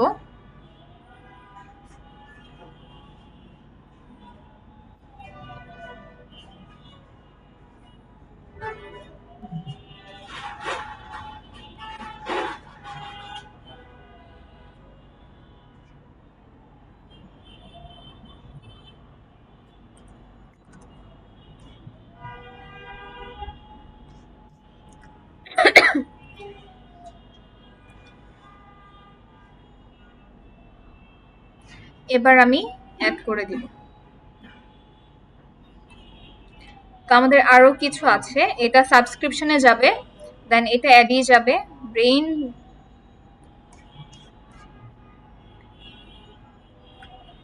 এটা আমি চ্যাট জিপিটি থেকে হেল্প নিব।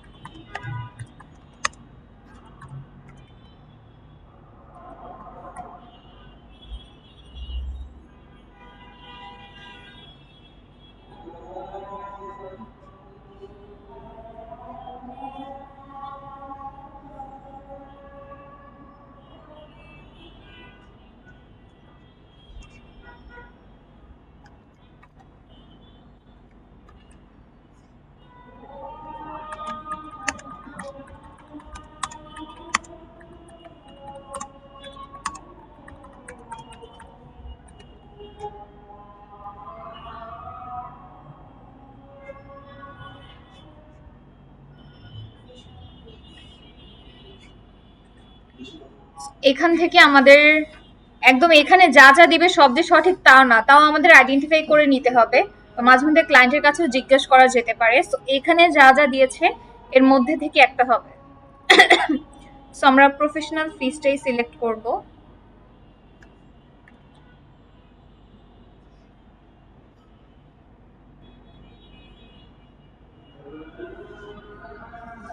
আচ্ছা, দিস ক্যাটাগরি ওপেনিং। আচ্ছা, এই যে ডিটেলসটা পড়ার পর বুঝতে পারলাম যে অ্যাকচুয়ালি প্রফেশনাল ফিসই হবে। এখানে সে আপনাকে সব ডিটেলস প্রোভাইড করবে, ডিটেলস গুলো পড়ে আইডেন্টিফাই করতে হবে যে কোনটা হবে।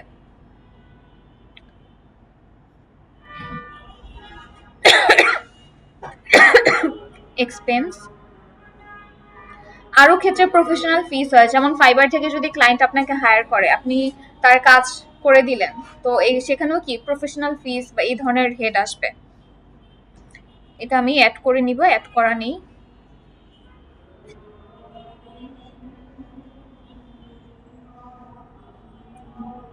আপনারা যখন প্রথমবার ব্যাংক রিকনসিলিয়েশনের কাজ করবেন অনেক বেশি সময় লাগবে, বাট আস্তে আস্তে করতে করতে হয়ে যাবে। যেমন আমরা যখন কাজ করি এমন হয়েছে একদিনে 2000 ক্যাটাগরি করতে হয়েছে, সো এরকমও হয়।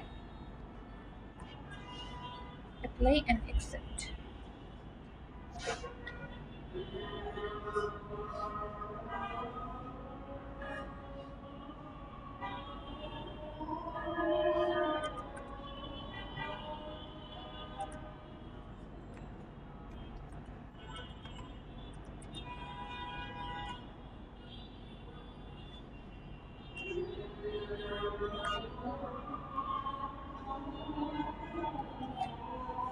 আচ্ছা, আমাদের আরো কিছু বাকি আছে।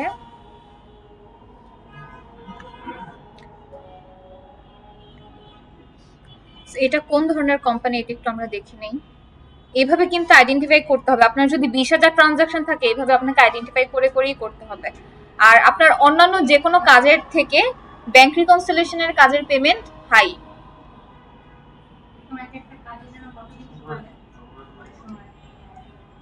এক একটা কাজের জন্য আমরা তো একদিনে 2000 ট্রানজাকশন ক্যাটাগরি করি। এখন ডিপেন্ড করে, এটা নিয়ে ডিসকাস করবো, আপনাদেরকে একটা ডিটেলস শেয়ার করব যখন ফাইবারে কাজ।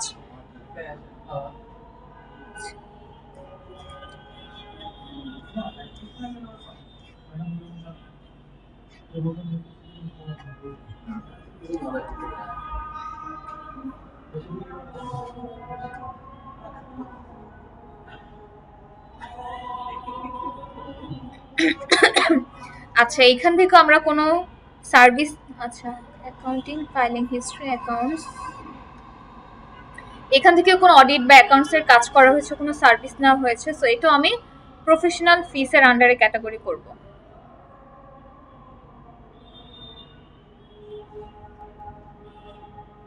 যেমন এইটা যে করছে আপনাদের বোঝানোর কারণে আমার অনেক সময় লাগছে, এটা তো 20 মিনিটের কাজ, 15 মিনিটের কাজ।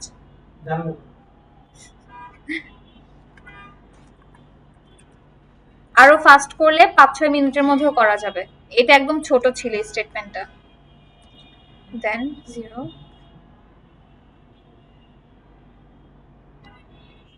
সো godaddy.com, এটা সাবস্ক্রিপশন ছিল। দেন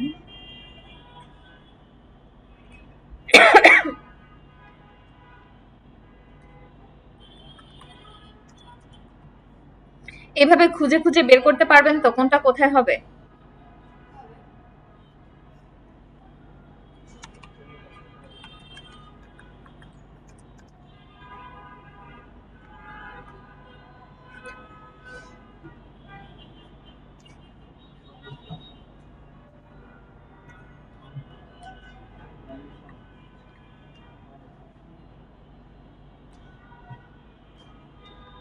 আচ্ছা, এখানে টাকা উত্তোলন করা হয়েছে, রেকর্ড অ্যাজ ট্রান্সফার।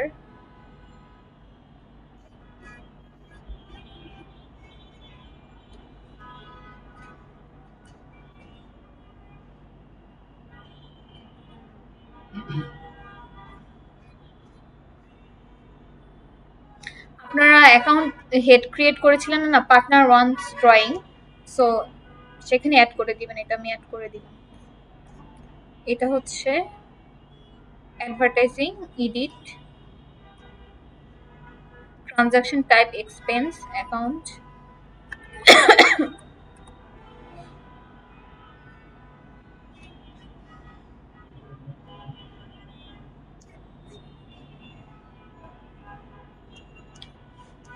আমার সবগুলো ক্যাটাগরি করা শেষ। আমার কাজ কিন্তু এখানেই শেষ না, এই পার্টটুকু সবার ক্লিয়ার। এবার আমি রিকনসাইলে ক্লিক করব।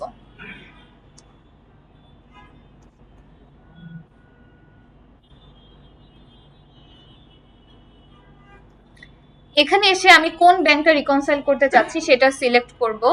আমার ওয়েলস ফার্গো 1555 এই অ্যাকাউন্টটা ছিল। দেওয়ার পর আমি যখন চার্ট অফ অ্যাকাউন্ট অ্যাড করি, আমি কি ওপেনিং ব্যালেন্স দিয়েছিলাম না? ওপেনিং ব্যালেন্স এবং এন্ডিং ব্যালেন্সটা দিতে হবে। এন্ডিং ব্যালেন্সটা আর এন্ডিং ডেটটা আমি কোথায় পাবো? এটাকে আমি নিজের মতো করে দিব নাকি স্টেটমেন্ট থেকে দেখে নিব? স্টেটমেন্টে চলে যাব। তো স্টেটমেন্টে আমার এন্ডিং ব্যালেন্সটা কত ছিল এটা আমি কপি করব।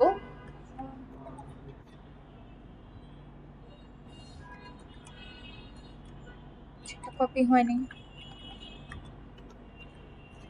এবং এন্ডিং ডেটটাও আমাদেরকে স্টেটমেন্ট থেকে দেখে নিতে হবে যে জুন 30।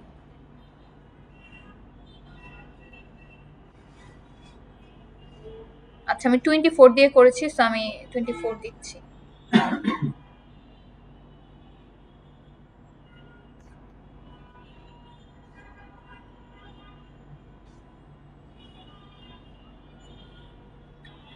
এখানে যদি আসি, এই যে এখানে 0 দেখাচ্ছে, 0 দেখানোর কারণ কি? আমার সবকিছু ঠিক ছিল, বাট আপনি দেখবেন সবকিছু ঠিক করেছেন, কোনো ভুল নেই, তাও দেখবেন 0.01 বা সামথিং এরকম থাকে। আমি এই মাসেটা রিকনসাইল না করে পরের মাসে যেতে পারবো না, এটা কখনোই পারবো না। ক্লায়েন্ট আপনাকে 1 বছর রিকনসিলেশন করতে দিল, ঠিক আছে? আপনি জানুয়ারিটা না করে আগে মার্চেরটা করলেন, জানুয়ারি ফেব্রুয়ারি ছিল আগে, আপনি রিকনসাইল করেননি, মার্চেরটা করেছেন, তাহলে এর আগের গুলো আপনি করতে পারবেন না। তো আপনাকে কিভাবে করতে হবে? এই যে আপনি ক্যাটাগরি করেছেন সবগুলোকে ম্যানুয়ালি আবার আনক্যাটাগরাইজ করতে হবে, করে আগের মাসের গুলো করে এরপরে এটা করতে হবে। সো অনেক ঝামেলা, এইভাবে করতে হবে। সো এটাও আমি দেখাবো যে কিভাবে করবেন। ফার্স্টে জানুয়ারি ফেব্রুয়ারি, ফার্স্টে দেখে নিতে হবে যে ক্লায়েন্ট কোন কোন মাস থেকে দিয়েছে, প্রথম থেকে করতে হবে। হ্যাঁ, জানুয়ারি ফেব্রুয়ারি স্টেটমেন্ট ওয়াইজ আপনার স্টেটমেন্টে যেই মাসে থাকবে সেই মাস অনুযায়ী আপনাকে করতে হবে প্রত্যেকটা। তো আপনি যদি আগে ডিসেম্বরটা করেন বা আগের গুলো না করেন, এইভাবে করা যাবে না। তো সবসময় আমাদেরকে সিরিয়াল ওয়াইজ করতে হবে। হ্যাঁ, আমি বলি, আপনি যখন মার্কেট প্লেসে রিকনসিলেশন ডেইলিও করা হয়, যেমন আমি একটা অর্গানাইজেশনে অ্যাকাউন্টসে জব করতাম, আমি প্রতিদিনেরটা প্রতিদিন করতাম। আপনাদেরকে যারা হায়ার করবে তাদের নির্দিষ্ট কোনো অ্যাকাউন্টেন্ট বা বুককিপার নেই। কোনো প্রতিষ্ঠানে আপনি যদি রিমোট জব করেন, দেখা গেল 1 সপ্তাহেরটা বা 10 দিনেরটা বা প্রতিদিনেরটা প্রতিদিন আপনি করছেন, বাট যাদের ফাইবারের থেকে আপনাকে যখন হায়ার করলো তখন আপনাকে 6 মাস বা 1 বছরের এরকম পিডিএফ ফাইল দিয়ে দিবে, প্রত্যেক মাসেরটা ডাউনলোড করে করে আপনাকে দিয়ে দিবে, বলবে যে 1 বছরের ট্রানজাকশন বা 6 মাসের এগুলো রিকনসাইল করে দেওয়ার জন্য। তখন তো আপনাকে এভাবে প্রত্যেকটা পিডিএফ ধরে ধরে এভাবে প্রতি মাসেরটা করতে হবে। আর আমি যখন এই যে জুনটা করলাম, আমার যখন জুলাই মাসে চলে যাব, জুনের এন্ডিং ব্যালেন্সটা জুলাইয়ের কি হবে? ওপেনিং ব্যালেন্স হবে। আবার জুলাইয়ের এন্ডিং ব্যালেন্সটা অগাস্টের ওপেনিং ব্যালেন্স হবে। এভাবে 1 মাসের এন্ডিং আর 1 মাসের ওপেনিং এভাবে হবে। এখন অনেক সময় আপনার এখানে হচ্ছে ডিফারেন্সটা যদি 0 না হয় আপনি কখনোই রিকনসাইল করতে পারবেন না। আপনি সবকিছু ঠিক দেওয়ার পরও দেখবেন কোথাও না কোথাও ভুল। অনেক সময় এই যেগুলো অটো সিলেক্ট হয়েছে না, এগুলো সিলেক্ট হয় না। এই যে আমি এটা টিকমার্ক উঠিয়ে দিলাম, এই যে ডিফারেন্স শো করছে, তো দেখবেন এটা যেন সিলেক্ট হয়, পেমেন্টস, ডিপোজিট, এগুলো যেন সিলেক্ট হয় অল। এইভাবে সবকিছু ঠিক থাকতে হবে। দেন আমি যদি এখানে ক্লিক করি, এডিট ইনফরমেশনে যদি যাই, এখান থেকে আমি যদি এন্ডিং ব্যালেন্সটা বা ডেটটা এন্ট্রি করতে ভুল করি, আমরা এই সেন্টার থেকেও এডিট করতে পারবো, কিন্তু বিগিনিং ব্যালেন্সটা কিন্তু করতে পারবো না। এটা আমাদেরকে চার্ট অফ অ্যাকাউন্টে গিয়েই করতে হবে। তো আমার সব ডান। আমি এবার ফিনিশ নাওতে ক্লিক করব। এই যে রিকনসিলিয়েশন করলাম, এটার এখন একটা রিপোর্ট জেনারেট হয়েছে। এই রিপোর্টটা আমরা কোথায় দেখতে পাবো? এই যে জুনের এন্ডিং ব্যালেন্সটা জুলাইয়ের বিগিনিং ব্যালেন্স হয়ে গিয়েছে, কিন্তু রিপোর্টটা আমরা কোথায় দেখতে পারবো? আমি রিপোর্ট সেন্টারে চলে আসব।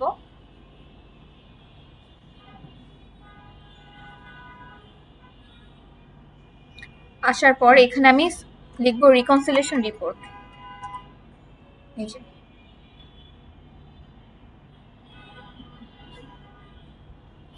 এখানে একটাই দেখাচ্ছে, এখান থেকে আমরা কাস্টমাইজ করে নিতে পারবো। অলরেডি দিলে চলে আসবে এবং এখান থেকে আমাকে সিলেক্ট করতে হবে। সে ওয়েলস ফার্গো ব্যাংকের আন্ডারে কিন্তু আমি একটাই করেছি,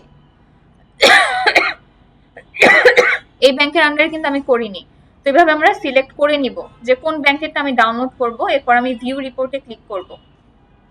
এই যে আমার যে ব্যাংকের সামারিটা ছিল আর আমার এই সামারি দুইটা কিন্তু এখন কি সেম। এবং এই যে এখানে নিচে ডিটেলস আছে, ডিপোজিট ছিল এবং এখানে এই সবই এক্সপেন্স ছিল। এখন এই রিপোর্টটাকে ডাউনলোড করতে হলে আমি এই যে প্রিন্ট আইকনে ক্লিক করব। ক্লিক করে ডাউনলোড করে জমা দিতে হবে। ব্যাংক রিকনসিলিয়েশন নামে একটা ফোল্ডার থাকবে, সেই ফোল্ডারের আন্ডারে ওয়েলস ফার্গো নামে একটা ফোল্ডার থাকবে এবং নাম দিয়ে সেভ করতে হবে কোন মাসটা করছেন। Wells Fargo for the month of June, July, এভাবে সেভ করতে নামে নামে সেভ করতে হবে।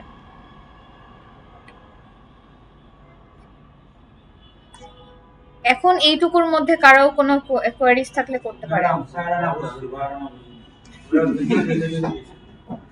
আচ্ছা, এবার আমি একটু চার্ট অফ অ্যাকাউন্টে চলে আসি।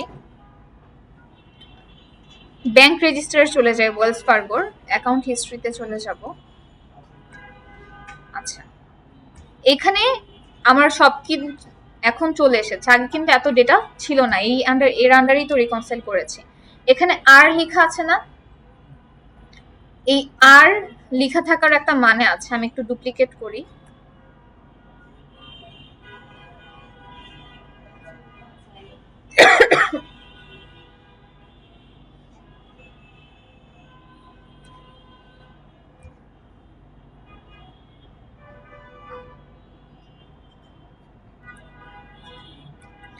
একটা অন করি। এখানে কিন্তু খালি আছে, কোনো কিছু আছে? যদি খালি থাকে এর মানে কি, আমরা যদি ম্যানুয়ালি কোনো কিছু অ্যাড করি তখন এই কলামটা কি থাকবে? খালি থাকবে। ম্যানুয়ালি এক্সপেন্স রেকর্ড করেছিলাম না, এটা কি আমার ব্যাংক রেজিস্টারে চলে আসবে না? এই সেন্টারটা খালি থাকলে কি বুঝবে এটা আমি কি করেছি? ম্যানুয়ালি করেছি। আর যদি থাকে তাহলে কি বুঝবো? উভয় পক্ষ রিকনসাইল হয়েছে। ঠিক আছে, আমার ব্যাংক রেজিস্টার থেকে এবং ব্যাংক থেকে দুই পক্ষ থেকে আমি কি করেছি? রিকনসাইল করেছি। এখানে অনেক সময় সি থাকে, সি থাকলে কি বুঝবো? এই যে আমি যখন ইম্পোর্ট করে নিয়ে এসেছি রিকনসাইল করার আগে, তখন আমি যদি আপনাদের এই সেন্টারে আসতাম, এই যে আর গুলো ছিল না, এগুলো সি থাকতো। আমি যদি সফটওয়্যারে ম্যানুয়ালি অ্যাড করি তখন এইটা কি থাকবে? খালি থাকবে। রিকনসাইল করার আগে ওই যে রিকনসাইল আমি ক্লিক করলাম, ফিনিশ নাওতে ক্লিক করলাম, এর আগে যদি এই সেন্টারে আসতাম এগুলো কি থাকতো? সি থাকতো। সি মানে হচ্ছে টেন্টেটিভলি রিকনসাইল, মানে আমি এক পক্ষ রিকনসাইল করেছি। আর যখন আমার রিকনসাইলেশন করা ডান হয়ে যাবে তখন কি থাকবে?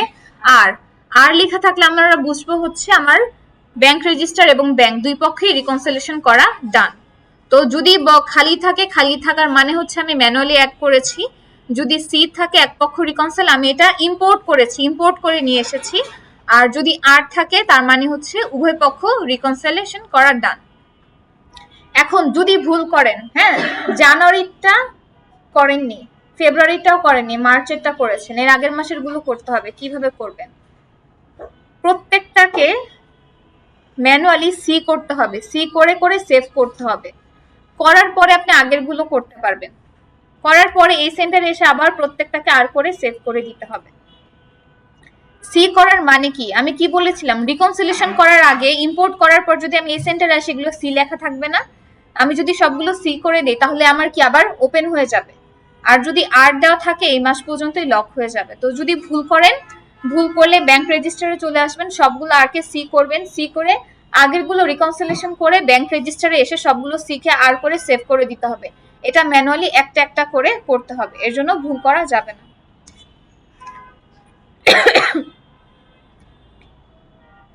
আমি আপনাদেরকে পিপিটিটা শেয়ার করে দিব।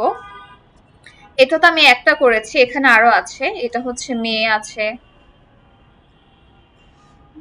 দেন অগাস্টেরটা আছে, এলোমেলো আকারে আছে, এগুলো সাজিয়ে নিয়ে করতে হবে। এরপরে ব্যাংক অফ আমেরিকা, এটা হচ্ছে ব্যাংক অফ আমেরিকার। আর আপনাদেরকে যে ওয়েলস ফার্গো এবং ব্যাংক অফ আমেরিকা যে করাচ্ছি, এগুলো হচ্ছে পপুলার ব্যাংক। আপনারা যখন মার্কেট প্লেসে কাজ করবেন দেখবেন মোস্ট অফ দ্য ক্লায়েন্টই এই ব্যাংকগুলো ইউজ করছে। তো যখন দেখবে আপনি এই ব্যাংকের কাজ করেছেন, আপনাকে প্রায়োরিটি দিবে, যেগুলোর পিডিএফ এর সাথে আপনি পরিচিত। আর এই যে রিকনসিলিয়েশন রিপোর্টগুলো, এগুলো কিন্তু পরবর্তীতে কাজে লাগবে। আপনি যখন মার্কেট প্লেসে অ্যাকাউন্ট ওপেন করবেন, গিগ ওপেন করবেন, সেখানে কিন্তু আপনি কাজ করেছেন যে ডকুমেন্ট স্বরূপ শো করবেন। প্লাস আপনাকে ক্লায়েন্টের সাথে পোর্টফোলিও শেয়ার করতে হবে, মানে আপনি কি কি কাজ করেছেন, তখনও কিন্তু আপনি এই ডকুমেন্টগুলো শেয়ার করবেন। আর ব্যাংক রিকনসিলিয়েশনেরটা শেয়ার করতেই হবে, এটার কোনো বিকল্প নেই।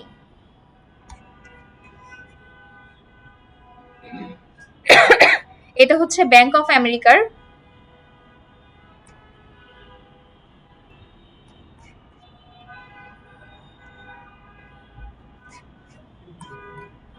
সিরিয়াল ওয়াইজ দেখে দেখে করে নিতে হবে।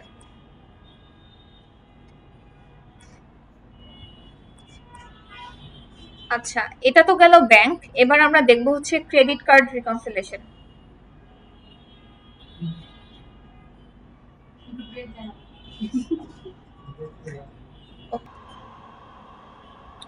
এখন আমরা দেখব credit card reconciliation. So PDF থেকে সিএসভি তে কনভার্ট করা, আপলোড করা, দেন চার্ট অফ অ্যাকাউন্ট, প্রসেসগুলো সেম। তো আমরা যখন একটা ক্রেডিট কার্ড রিকনসিলিয়েশন করব, এখানে দেখে নিই কি লেখা আছে। Credit one bank credit card statement. So আমরা দেখেই বুঝতে পারছি, উপরে লেখা আছে এটা credit card statement. Account number দেওয়া আছে, পিরিয়ড দেওয়া আছে। তো ক্রেডিট কার্ড দেখা যায় একটা মাসের মিডল থেকে আরেক মাসের মিডল, এরকমও হতে পারে, মাসের শুরু থেকে শেষ এভাবেও হতে পারে। এখানে প্রিভিয়াস ব্যালেন্স দেওয়া আছে, পেমেন্ট দেওয়া আছে, আদার ক্রেডিট দেওয়া আছে, পারচেস দেওয়া আছে। তো এখানে পেমেন্ট দিয়ে কি বোঝাচ্ছে, ক্রেডিট কার্ড যখন আমরা ইউজ করি, ব্যাংক থেকে যখন ক্রেডিট কার্ড নেই, এই ক্রেডিট কার্ডের কি পেমেন্ট করতে হয় না আমাদের ব্যাংকে। তো এই যে ক্রেডিট কার্ডে যখন পেমেন্ট আমরা ব্যাংকে দিয়ে দিব, তখন কি হবে, লাইবিলিটি কমে যাবে। যখন আমরা ব্যাংক থেকে ক্রেডিট কার্ড নিয়ে আমরা ইউজ করছি, আমরা কি করি, অন্য কাউকে টাকা ট্রান্সফার করে দিতে পারি ক্রেডিট কার্ড থেকে, কোনো কিছু পারচেস করতে পারি, শপিং করতে পারি। তো ক্রেডিট কার্ড দিয়ে কিন্তু আমরা বিভিন্নভাবে এক্সপেন্স করি। তো যখন আমরা ক্রেডিট কার্ড দিয়ে এক্সপেন্স করি, তখন কি অ্যামাউন্ট কি বাড়ে না, তখন কি হয়, প্লাস হয়। কি হয়, প্লাস। এই যে যেমন পারচেস, ক্রেডিট কার্ড দিয়ে যদি আমরা কোনো কিছু পারচেস করি, তখন এটা কি হবে, প্লাস হবে। ব্যালেন্স ট্রান্সফার, আমরা ক্রেডিট কার্ড থেকে ব্যালেন্স ট্রান্সফার করে অন্য কোনো অ্যাকাউন্টে নিতে পারি বা কাউকে দিতে পারি। ক্যাশ অ্যাডভান্স, ফিস চার্জ, ইন্টারেস্ট চার্জ, এই সব কিছুর কারণে কি হয়, ক্রেডিট কার্ডের ব্যালেন্স বাড়ে। এই যে ব্যালেন্সগুলো যখন বাড়লো, আমাদের কি ক্রেডিট কার্ডের ফি ব্যাংকে পরিশোধ করে দিতে হয় না। তো যখন আমরা পরিশোধ করব, তখন কি হবে, লাইবিলিটি আবার কি হবে, কমে যাবে। তো এখানে পেমেন্ট বলতে কি বোঝাচ্ছে, যে আমার যে ক্লায়েন্ট, সে ক্রেডিট কার্ড ইউজ করেছে এবং সেই কার্ডটা যখন পেমেন্ট করেছে, লাইবিলিটি কমে যাবে। দেন আদার ক্রেডিট, এখানে হচ্ছে বিভিন্ন পয়েন্ট দেয়, বা ঠিক টাইমের মধ্যে যদি ক্রেডিট কার্ডের পেমেন্ট করে থাকে বিভিন্ন পয়েন্ট দেয় এরকম। তো দেখা গেল তাকে হচ্ছে $1.75 দিল, তো এটা হচ্ছে তাকে বোনাস হিসেবে দিয়েছে। তো এটা কি, তার ক্রেডিট কার্ডকে কি আর কমে গেল, এই অ্যামাউন্টটা তো পে করতে হবে না। তো এক্ষেত্রেও লাইবিলিটি কমে গেল। তো এই সামারিটা বুঝতে পেরেছেন এতটুকু। এরপর নিচে চলে আসি, এটা হচ্ছে নিউ ব্যালেন্স দেওয়া আছে, ডেজ ইন ক্রেডিট লিমিট দেওয়া আছে, যে এই ক্রেডিট কার্ডটা যখন ক্লায়েন্ট নিয়েছে, এই অ্যামাউন্ট পর্যন্ত সে সর্বোচ্চ খরচ করতে পারবে, এর বেশি সে খরচ করতে পারবে না। আর এই মুহূর্তে অ্যাভেলেবেল কি পরিমাণ খরচ করতে পারবে অ্যাভেলেবেলটা দেওয়া আছে। এবং ডেজ ইন বিলিং সাইকেল মানে 30 দিন পর পর তাকে পেমেন্ট করতে হবে। এখন এখানে দেওয়া আছে পেমেন্ট ডিউ ডেট, এই ডেটের মধ্যে তাকে পেমেন্ট করতে হবে। কত পেমেন্ট করতে হবে? মিনিমাম $30 পেমেন্ট করতে হবে।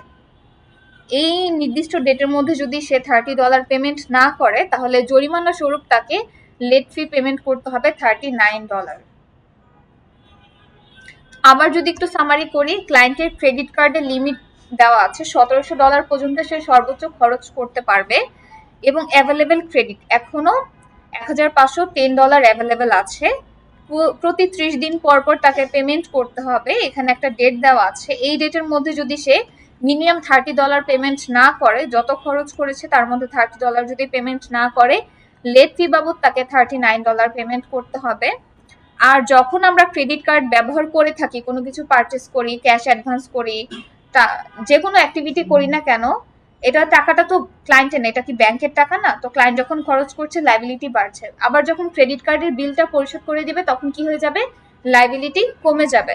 তো এখানে যেগুলো প্লাস আকারে আছে সেগুলোর কারণে লাইবিলিটি বেড়েছে, যেগুলো মাইনাস লাইবিলিটি কমেছে। এরপর এই যে মাস্টার সামারি, এই মাস্টার সামারি ডিটেলস হচ্ছে আমাদের নিচে দেওয়া আছে। তো এখান থেকে আমরা কোন কোন ইনফরমেশন গুলো নিব সেটা একটু দেখে নেই। এখানে আমাদের রেফারেন্স নাম্বার দেওয়া আছে, ডেসক্রিপশন দেওয়া আছে। তো আমরা চাইলে ডেসক্রিপশনের সাথে রেফারেন্স নাম্বারটা অ্যাড করে নিতে পারি অথবা আলাদাও রাখতে পারি। অ্যাডও করা যাবে আবার আলাদাও রাখা যাবে। এখানে দুইটা ডেট আছে, ট্রানজাকশন ডেট এবং পোস্ট ডেট। প্রশ্ন হচ্ছে আমরা কোন ডেটটা নিব? আমরা অবশ্যই পোস্টিং ডেটটা নিব, যেই ডেটে পোস্টিং করা হয়েছে। এবং এখানে আমাদের একটা টোটাল অ্যামাউন্ট দেওয়া আছে। এবং নিচে আরো অনেক ইনফরমেশন আছে, এগুলোর আমাদের প্রয়োজন হবে না। তো এটা ছিল আমাদের মাস্টার সামারি এবং এটা হচ্ছে আমাদের ডিটেলস সামারি। অনেক সময় দেখবেন আপনি যখন পিডিএফ থেকে সিএসভি তে কনভার্ট করে অটোসাম করবেন, সামহাও আপনার কোন একটা ব্যালেন্স অ্যাড হবে সেটা আসেনি, হ্যাঁ, সেটা আপনাকে স্টেটমেন্ট দেখে দেখে ম্যাচ করে নিতে হবে। এটা কিন্তু হয়ে থাকে। এটা ব্যাংকের ক্ষেত্রে হতে পারে, ক্রেডিট কার্ডের ক্ষেত্রে হতে পারে, ক্রেডিট কার্ডের ক্ষেত্রে বেশি হয়। তো ফার্স্টে এটা আমি ডাউনলোড করে নিব। যেই ডেটে পোস্টিং করা হয়েছে, একটা হচ্ছে যেই ডেটে ট্রানজাকশন হয়েছে, যেই ডেটে পোস্ট করা হয়েছে। তো দুইটা ডেট সেম ডেটে, অনেক সময় পোস্টিং পরেও করতে পারে, চেঞ্জ হতে পারে, বাট নর্মালি সেম ডেটেই হয়। তো আমরা সব সময় আমরা পোস্টিং ডেটটা দেখবো, ট্রানজাকশন ডেট দিয়ে আমাদের কোনো কাজ নেই। তো এখানে আমাদের তিনটা জিনিস লাগবে, পোস্ট ডেট, ডেসক্রিপশন, অ্যামাউন্ট। এবং রেফারেন্স নাম্বার চাইলে আমরা অ্যাড করতে পারি, আবার না করলেও হবে। আমরা যখন কোনো ট্রানজাকশন করি, ব্যাংকে যারা কাজ করে তারা এগুলো পোস্টিং করে না? তো যেই ডেটে তারা এটা এন্ট্রি করেছে এটাই পোস্টিং ডেট।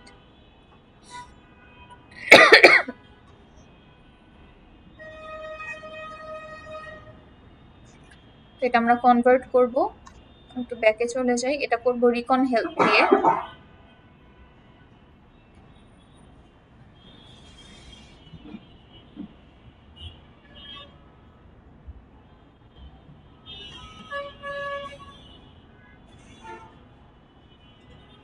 এখন এখানে কিছু ক্রেডিট কার্ড দেওয়া আছে, এখানে যেই যে ক্রেডিট কার্ডগুলো আছে সেগুলোই আমরা কনভার্ট করতে পারবো।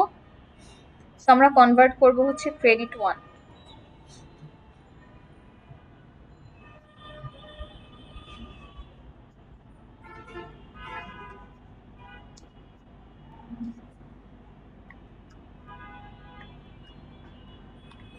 আমাদের এটা কনভার্ট হয়ে গিয়েছে।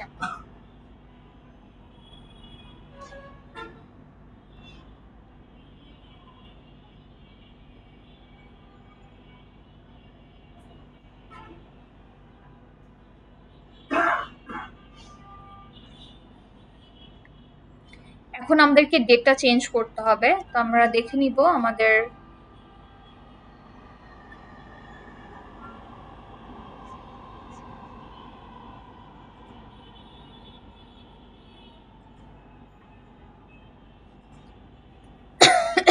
এটা ছিল 2022 সাল।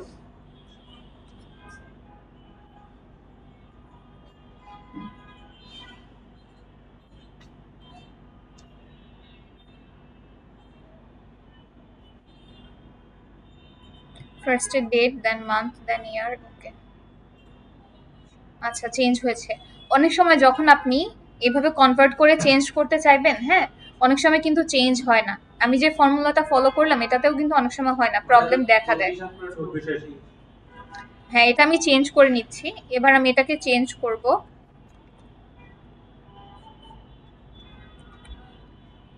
ফার্স্ট আমি কপি করব, কপি করে কন্ট্রোল এফ দিব, দেন রিপ্লেস।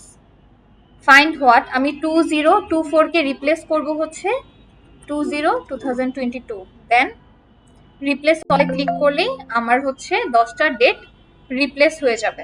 কিভাবে করলেন মানে আর ফার্স্টে হচ্ছে আমি কপি করব, কপি করে কন্ট্রোল এফ এ ক্লিক করব। ফার্স্টে পুরোটা কপি করবেন, দেন কন্ট্রোল এফ ক্লিক করবেন, দেন ফাইন্ড হোয়াটে আপনি কোনটা চেঞ্জ করতে চাচ্ছেন সেটা দিবেন। সেটা চেঞ্জ করে আপনি কোন ডেটের সাথে রিপ্লেস করতে চাচ্ছেন সেই ডেটটা সিলেক্ট করবেন, করে রিপ্লেস অলে ক্লিক করলেই রিপ্লেস হয়ে যাবে, দেন ক্লোজ। এবার আমাদের অ্যামাউন্টটা চেঞ্জ করতে হবে। আচ্ছা, এখানে যদি দেখে আমাদের যদি ক্যাটাগরি করতে হয়, এখানে যে প্লাস ফিগার এসেছে আমাদের স্টেটমেন্টে তো প্লাস ফিগারে ছিল, তাই না? বাট আমরা যদি দেখি অ্যামাজন প্রাইম ভিডিও, এখানে হয়তো সে কোনো ভিডিও বা কোনো কিছুর জন্য সাবস্ক্রিপশন নিয়েছে, ক্লায়েন্ট কিন্তু এগুলো এক্সপেন্স করেছে, তাই না? তো আমরা যখন ক্যাটাগরি করবো এগুলো কি এক্সপেন্সের আন্ডারে নিতে হবে। আমি যদি এই জিনিসটাকে এভাবেই রাখি তাহলে কি আমি ক্যাটাগরি করতে পারবো এক্সপেন্সের আন্ডারে? এটা তো প্লাস ফিগারে আছে, তাহলে এটা কি করতে হবে, আমাকে মাইনাস ফিগারে নিতে হবে। তাহলে আমি কি করব, -1 দিয়ে মাল্টিপ্লাই করব। তো -1 দিয়ে মাল্টিপ্লাই না করা ছাড়া আরেকটা কাজ করা যায়, যে রিভার্স করে করা যায়।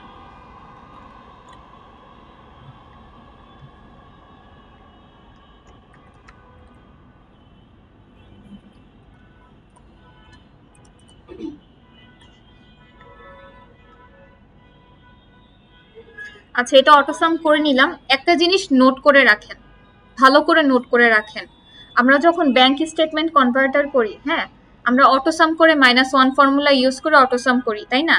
যখন আমরা ক্রেডিট কার্ড করব -1 ফর্মুলা ইউজ করার আগে অটোসাম করবেন, ঠিক আছে? মনে থাকবে তো এই দুইটা। যখন আমরা ব্যাংক স্টেটমেন্ট কনভার্ট করেছি, পিডিএফ থেকে সিএসভি তে কনভার্ট করেছি, আমরা অটোসাম করেছি, আমি -1 ফর্মুলা ইউজ করে অটোসাম করেছি, তাই না? এটা নোট করে লিখে রাখেন যে ব্যাংক স্টেটমেন্টের যখন চেক করব ব্যালেন্স ম্যাচ করে কিনা, -1 ফর্মুলা ইউজ করে তারপর চেক করব, হ্যাঁ। আর ক্রেডিট কার্ডের ক্ষেত্রে -1 ফর্মুলা ইউজ করার আগে চেক করব। আমি যদি এখানে -1 ফর্মুলা দেই, সেক্ষেত্রে আমার যে ওপেনিং ব্যালেন্সটা আছে এখানে মাইনাস দিয়ে পরে অটোসাম করতে হবে। তো এই জিনিসটা নোট করে রাখেন। আবার বলছি, ব্যাংক স্টেটমেন্টের ক্ষেত্রে ব্যালেন্স চেক করার যখন করব আগে অটোসাম করে নিব, আর ক্রেডিট কার্ডের ক্ষেত্রে হচ্ছে অটোসাম পরে করব। তো এইটা আমাদের কিন্তু ব্যালেন্স ম্যাচ করেছে, তার মানে আমাদের ক্যালকুলেশন ঠিক আছে, এই যে সেম হয়েছে। আমি এই দুইটা এখন কেটে দিব। আমি যদি এই দুইটা নিয়ে আমি ইম্পোর্ট করি তাহলে কিন্তু আমার ভুল আসবে, এই দুইটা ব্যালেন্সও চলে যাবে। তো আমি ডিলিট করে নিলাম। এখন আমি এটা সেভ করব সিএসভি ফরম্যাটে।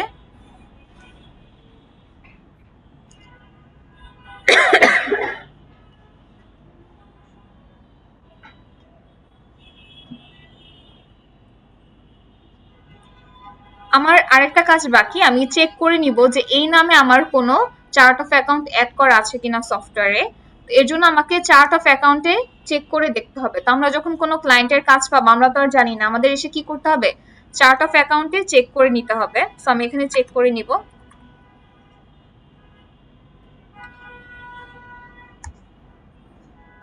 আমার ক্রেডিট ওয়ান নেই, আমি অ্যাড করে নিব একটা। আমি নিউতে ক্লিক করব। নর্মালি ক্রেডিট কার্ড আমাদের লাইবিলিটি, তাই না? বাট আমরা যদি অ্যাকাউন্ট ট্যাপে যাই সরাসরি কিন্তু ক্রেডিট কার্ড দেওয়া আছে, সো আমাদের লাইবিলিটি সিলেক্ট করতে হবে না, আমরা সরাসরি যে অপশনটা পাই সেটাই সিলেক্ট করব। এখান থেকে আমি ক্রেডিট ওয়ান ব্যাংক,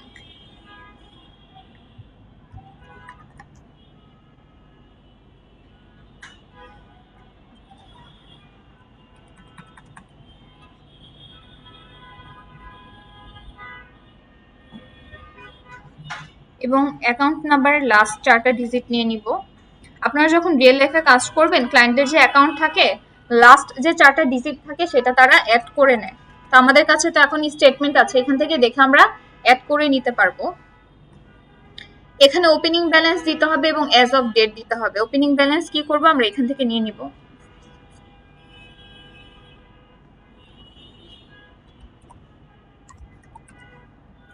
এবং অ্যাজ অফ ডেটটা আমরা এখান থেকে চেক করে নিব, জুন 20, 2022।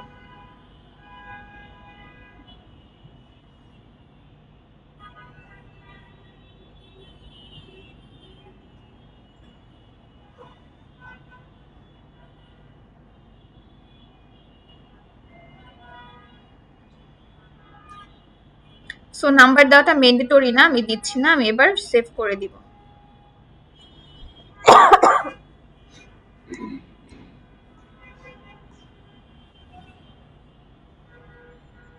এই যে ক্রেডিট 1 আমার অ্যাড হয়েছে। এবার আমার পরবর্তী কাজ কি, আমি তো পিডিএফটাকে সিএসভি তে কনভার্ট করলাম ক্রেডিট কার্ডের, দেন আমি সফটওয়্যারে অ্যাড করে নিলাম, চেক করলাম, চেক করে দেখলাম আমি অ্যাড করে নিলাম, ওপেনিং ব্যালেন্স ডেট অ্যাড করে নিলাম। এরপরে আমার কাজ কি, এরপর আমি চলে আসবো ব্যাংক ট্রানজাকশনে। এটা আপলোড করতে হবে আমাকে। আপলোড করার জন্য আমি প্রথমবার তো ইন্টারফেসটা অন্যরকম ছিল, যেহেতু প্রথমবার করেছি। এই ড্রপ ডাউনে ক্লিক করব, ক্লিক করে এই যে ফার্স্টে ট্রানজাকশনের আন্ডারে ব্যাংক ট্রানজাকশন, দেন লিংক অ্যাকাউন্টের পাশে ড্রপ ডাউনে ক্লিক করব, আপলোড ফ্রম ফাইল, সিলেক্ট ফাইলে ক্লিক করে আমার ফাইলটা নিয়ে আসবো আমি, ওপেন, দেন কন্টিনিউ। এখানে এসে সিলেক্ট করতে হবে যে কোন ব্যাংক অর ক্রেডিট কার্ডে আমি করব। আমি ক্রেডিট 1 সিলেক্ট করলাম, দেন কন্টিনিউ। আমি কোন ডেট ফরম্যাটটা ইউজ করেছি সেটা আমাকে দিতে হবে। আমি ফার্স্টে ডে, দেন মান্থ, দেন ইয়ার দিয়েছি।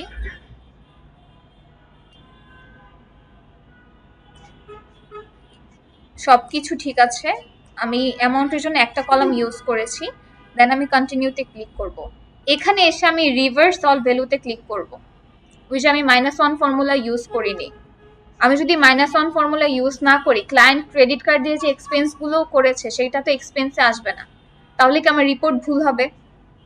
এবার আমি সবগুলো সিলেক্ট করব, করে কন্টিনিউতে ক্লিক করব। এখানে বলছে QuickBooks will import 10 transaction. So আমরা আরেকটু প্রি পয়েন্ট চেকিং করে নিব যে আসলে আমার এখানে 10টা ট্রানজাকশন আছে কিনা, দেন ডান।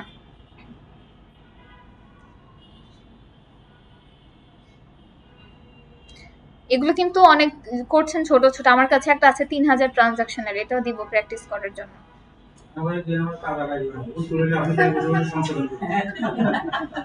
এটা আপনাদের প্র্যাকটিস করার জন্যই। আচ্ছা, এরপরে এই যে এখন কিন্তু ফার্স্টে একটা ব্যাংক ছিল, এখন এখানে চলে এসেছে। আমি যদি এখানে ক্লিক করি আমার কিন্তু এই ব্যাংকের ডেটা দেখাবে। সো আমাকে এই নামের উপর ক্লিক করতে হবে। যদি দেখেন আমি ইম্পোর্ট করার পর আসলো না কেন, সেই ব্যাংক আর ক্রেডিট কার্ডের যে ব্লু কালার, এখানে ক্লিক করবেন। এখানে আমার রিভিউ প্যানেলে 10টা আছে, আমার রিভিউ প্যানেলে আছে, এর মানে কিন্তু এই না যে আমার কোনো অ্যাকাউন্টে বা রিপোর্টে কিন্তু এখনো হিট করেনি। যখন আমি ক্যাটাগরি করব তখন হিট করবে। এখান থেকে আমি অল ট্রানজাকশন থেকে আমি আরেকটু স্পেসিফিক করতে পারবো যে মানি আউট, আমি যখন এক্সপেন্স করেছি তখন কি আমার মানি আউট হয়েছে। এই যে সবগুলো এক সেন্টারে চলে এসেছে, তো এখান থেকে আমি ক্যাটাগরি করব। এইগুলো সব এক্সপেন্স। এই যে আমি রিভার্স করলাম বা -1 ফর্মুলা ইউজ করিনি বলে রিভার্স করলাম। -1 ফর্মুলা ইউজ না করলে কিন্তু রিভার্স করার প্রয়োজন হতো না। তো এই কাজটা যদি না করতাম, এগুলো কি আমার এক্সপেন্সে আসতো? আমার কিন্তু ভুল হতো। সো এই ভুলটা করা যাবে না। এখানে যদি আমরা দেখি আমরা এখানে কি কি এক্সপেন্স করেছি, যেমন আমাদের এই দুইটা হেড আমরা সাবস্ক্রিপশন নিয়েছি। আপনারা যখন প্রথমবার করবেন অবশ্যই সবগুলো সার্চ করে করে দেখবেন। আচ্ছা, আমি একসাথে আরো কিছু করি। এই যে প্রাইম ভিডিও, এইগুলো হচ্ছে সাবস্ক্রিপশনের আন্ডারে যাবে। আমি সবগুলো একসাথে সিলেক্ট করছি।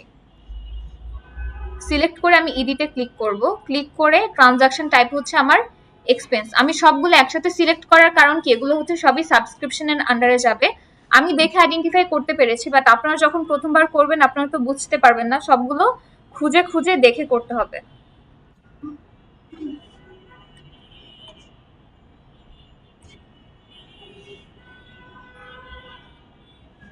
আচ্ছা, এই যে এখন যে কাজটা করছি এটা হচ্ছে আমি রুল ক্রিয়েট করছি, ঠিক আছে? আমি যখন একই সাথে 4-5টা ক্যাটাগরির করব, আপনারা যখন করবেন তখন এই রুলের অপশনটা চলে আসবে। সিলেক্ট করলাম, করার পর আমাকে কি বলছে যে আমি কি এই রুলটা ক্রিয়েট করতে চাচ্ছি কিনা। আমি ক্রিয়েট রুলে ক্লিক করলে ক্রিয়েট হবে। এখানে আমি চাইলে পেই সিলেক্ট করে দিতে পারবো, বাট আমি পেই করছি না সিলেক্ট। অটো অ্যাড, এটা কি আমি অন করব নাকি অফ করব? এটা আমি অফ করে রাখবো। আমাদের যে অটোমেশন নামে একটা সেটিং অপশন ছিল, আমি বলেছি না অফ করে রাখতে।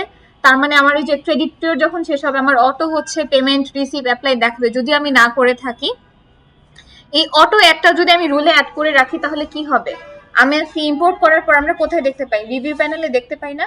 আমি যদি অটো অপশনটা অন করে রাখি, এটা অটোমেটিক ক্যাটাগরি হয়ে যাবে, আমি রিভিউ প্যানেলেও দেখতে পাবো না। তো আমার অনেক সময় তো ম্যাথও করতে হতে পারে, এর জন্য আমরা সবসময় অটো অ্যাড অপশনটা অফ করে রাখবো। এরপরে ক্রিয়েট রুলে ক্লিক করব। ক্লিক করার ফলে কি হবে? আমরা যখন ওই যে ম্যাচ হয়েছে, আমাদের এখানে কি ম্যাচ লেখা দেখেছি না? যখন এটার এগেনস্টে আমি রুল ক্রিয়েট করেছি, এখানে নিচে লেখা আসবে অ্যাপ্লাই রুল, তখন আমরা অ্যাডে ক্লিক করলে আমাদের অটোমেটিক অ্যাড হয়ে যাবে। এখন আমরা যদি লিঙ্কডইনে দেখি, লিঙ্কডইনে হচ্ছে আমরা অ্যাড রান করে থাকি নর্মালি, সো এটা আমি অ্যাডের আন্ডারেই ক্যাটাগরি করব। আমি এডিটে ক্লিক করব, ট্রানজাকশন টাইপ এক্সপেন্স,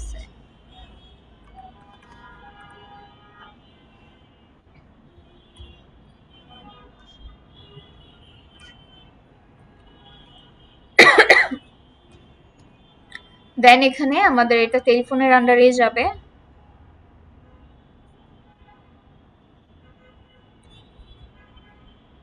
এক্সপেন্স,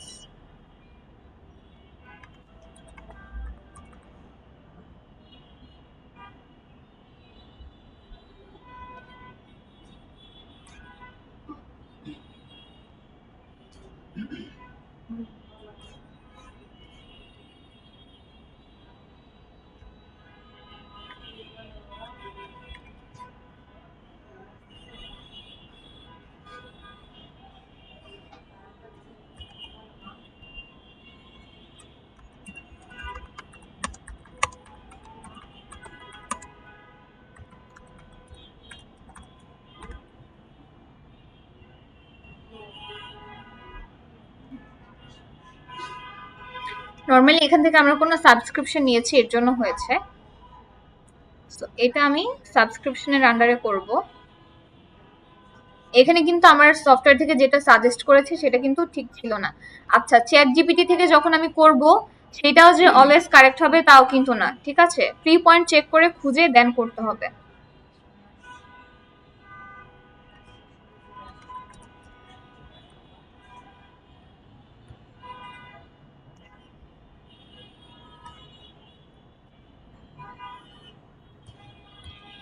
আমার মানি আউটের কাজ সব শেষ, এটা আমি ক্রস করে দিচ্ছি। এগুলো হচ্ছে আমার মানি ইন। এটা হচ্ছে আমি ক্রেডিট কার্ডের বিল পেমেন্ট করেছিলাম। এখানে হয়তো আমি কোনো মোবাইল অ্যাপ কোনো কিছু ইউজ করে করেছি, সো এটা আমি সিলেক্ট করব।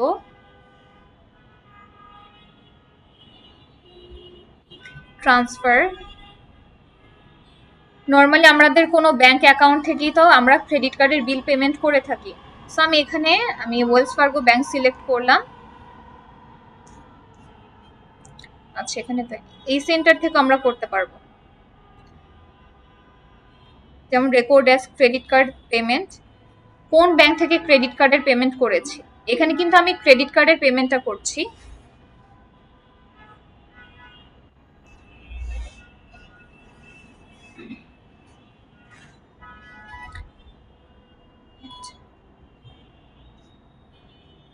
আচ্ছা, এখানে যে দুইটা এসেছে এই দুইটা ধরে নিচ্ছি যে ক্রেডিট কার্ড ইউজ করেছি আমি, অন টাইমে পেমেন্ট করার ফলে হচ্ছে তার আমাকে কোনো রিওয়ার্ড বা বোনাস এই টাইপের কোনো কিছু দিয়েছে। সো এটা আমরা আদার্স ইনকাম, আমাদের যদি এমন কোনো হেড আসে যে একদমই আনকমন, হ্যাঁ, এটা আমরা আদার্স ইনকামের আন্ডার, এটা রিওয়ার্ড নামে আমরা ক্যাটাগরি করতে পারি, বা এই ধরনের কোনো হেড আসলে আদার্স ইনকাম দিয়েও আমরা ক্যাটাগরি করতে পারি।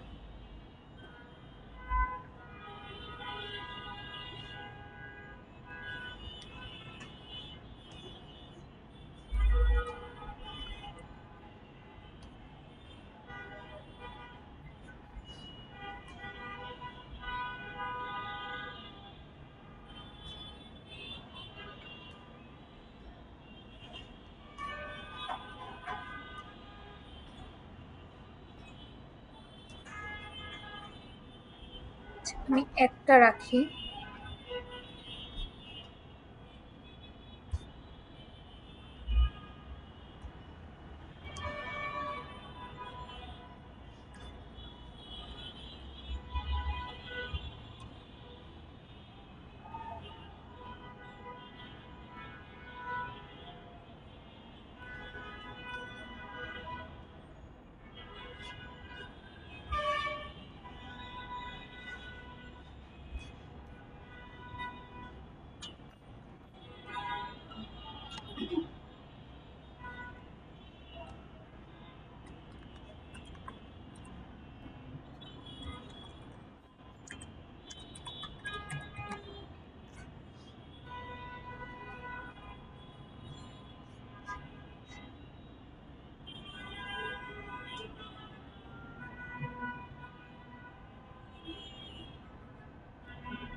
আচ্ছা, এখানে আমি ব্যাগটা দিইনি। এটা ওই অ্যাকাউন্টটা ছিল যে রিওয়ার্ড যেটা দিয়েছে ব্যাংক থেকে।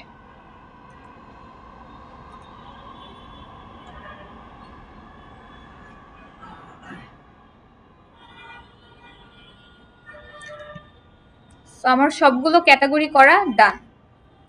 এরপর আমি চলে যাব রিকনসাইল প্যানেলে। যাওয়ার পর এখান থেকে আমাকে কি সিলেক্ট করতে হবে? ক্রেডিট কার্ড যে অ্যাড করেছিলাম সেটা আমাকে সিলেক্ট করতে হবে।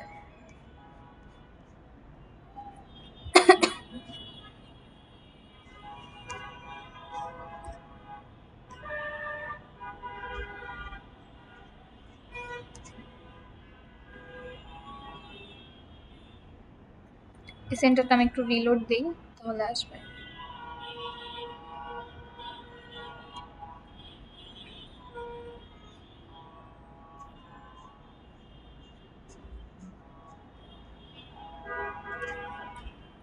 এটা বিগিনিং ব্যালেন্স। এবার হচ্ছে আমার এন্ডিং ব্যালেন্স এবং এন্ডিং ডেটটা দিতে হবে। এটা আমি কোথায় পাবো?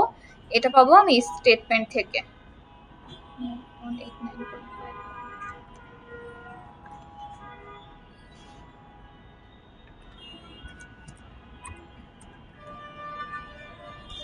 এবং ডেটটাও আমি এখান থেকে নিব, জুলাই 19, 2022।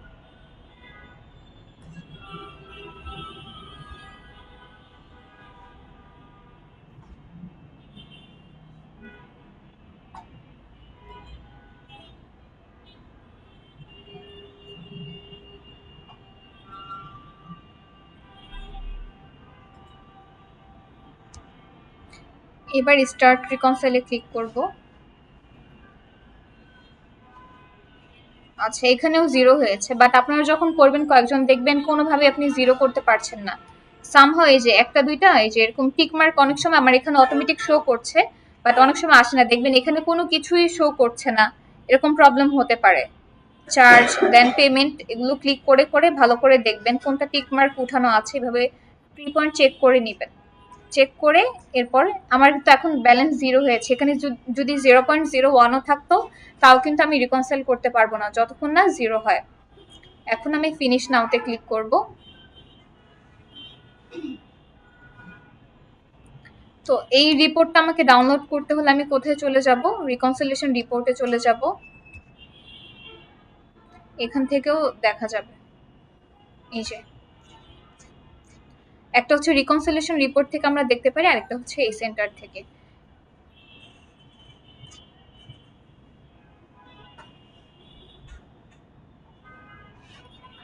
এই যে এগুলো কিন্তু এই যে চলে এসেছে, ক্রেডিট কার্ড দিয়ে আমি এক্সপেন্স করেছি, আর এগুলো যে ক্রেডিট কার্ড পেমেন্ট, আর একটা হচ্ছে রিওয়ার্ড পেয়েছিলাম।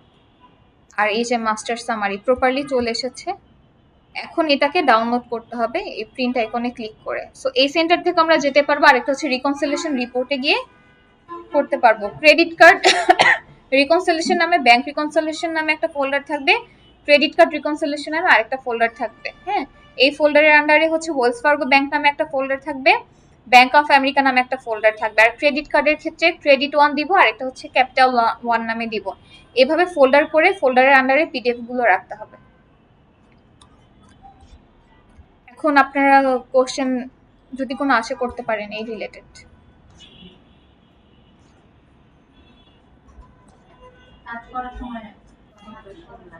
এটা কিন্তু বলে দিচ্ছি যে অনেক টেকনিক্যাল ইস্যু হবে, আপনার দেখবেন আপনার সবকিছু ঠিক আছে, সামহাও কোনো না কোনো ভাবে আপনার ব্যালেন্স জিরো হচ্ছে না, একটা মিসম্যাচ থাকবে। এই ধরনের অনেক প্রবলেম, অনেক ডিফিকাল্টিস হবে। তারপর পিডিএফ থেকে যখন আপনি সিএসভি তে কনভার্ট করবেন, আপনি একটা করার পর বলবে হচ্ছে ক্রেডিট লিমিট শেষ, তখন অন্য একটা মেইল ইউজ করবেন। মানে আমি দুইটা দিব, একটা হচ্ছে রিকন হেল্প আর একটা হচ্ছে আরো গুগলে দুইটা আছে ফ্রি সফটওয়্যার, সেই দুইটা লিংক আপনাদেরকে প্রোভাইড করে দিব। আর আমি যে পিপিটি থেকে দেখালাম সেটাও আমি শেয়ার করে দিব গ্রুপে। এটা ছিল ক্রেডিট ওয়ানের, আরেকটা আছে ক্যাপিটাল ওয়ান।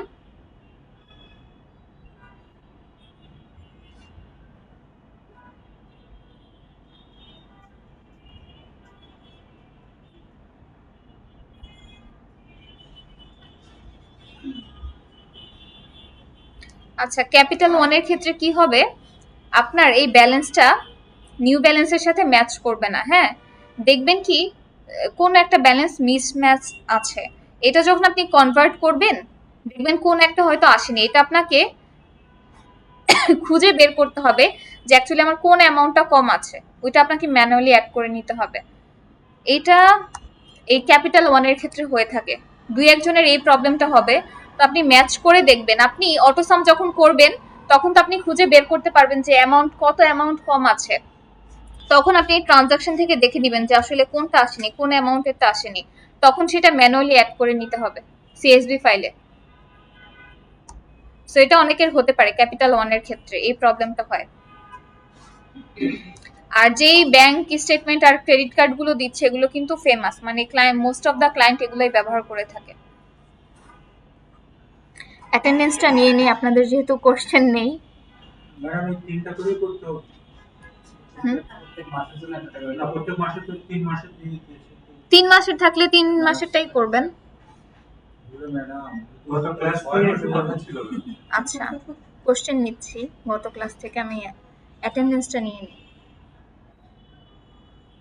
যেমন আজকের ক্লাসে কোশ্চেন আসবে আগামী ক্লাস যখন আসে কিছু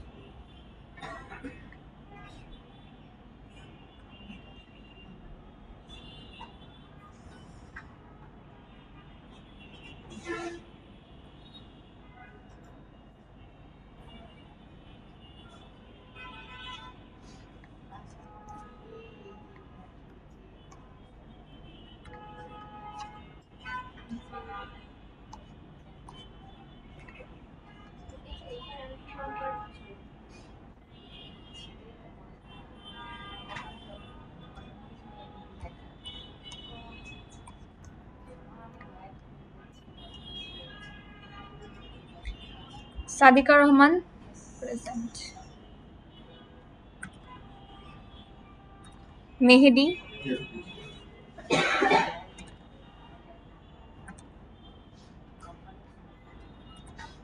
অসীম চক্রবর্তী, শরীফুল ইসলাম,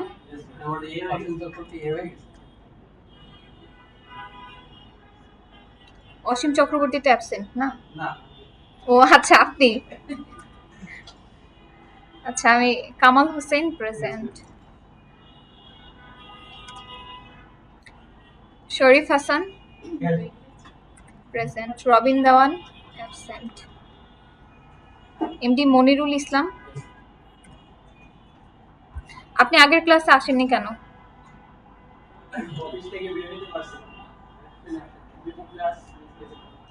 আচ্ছা, কি আপনার অফিসে কি অডিট চলছে?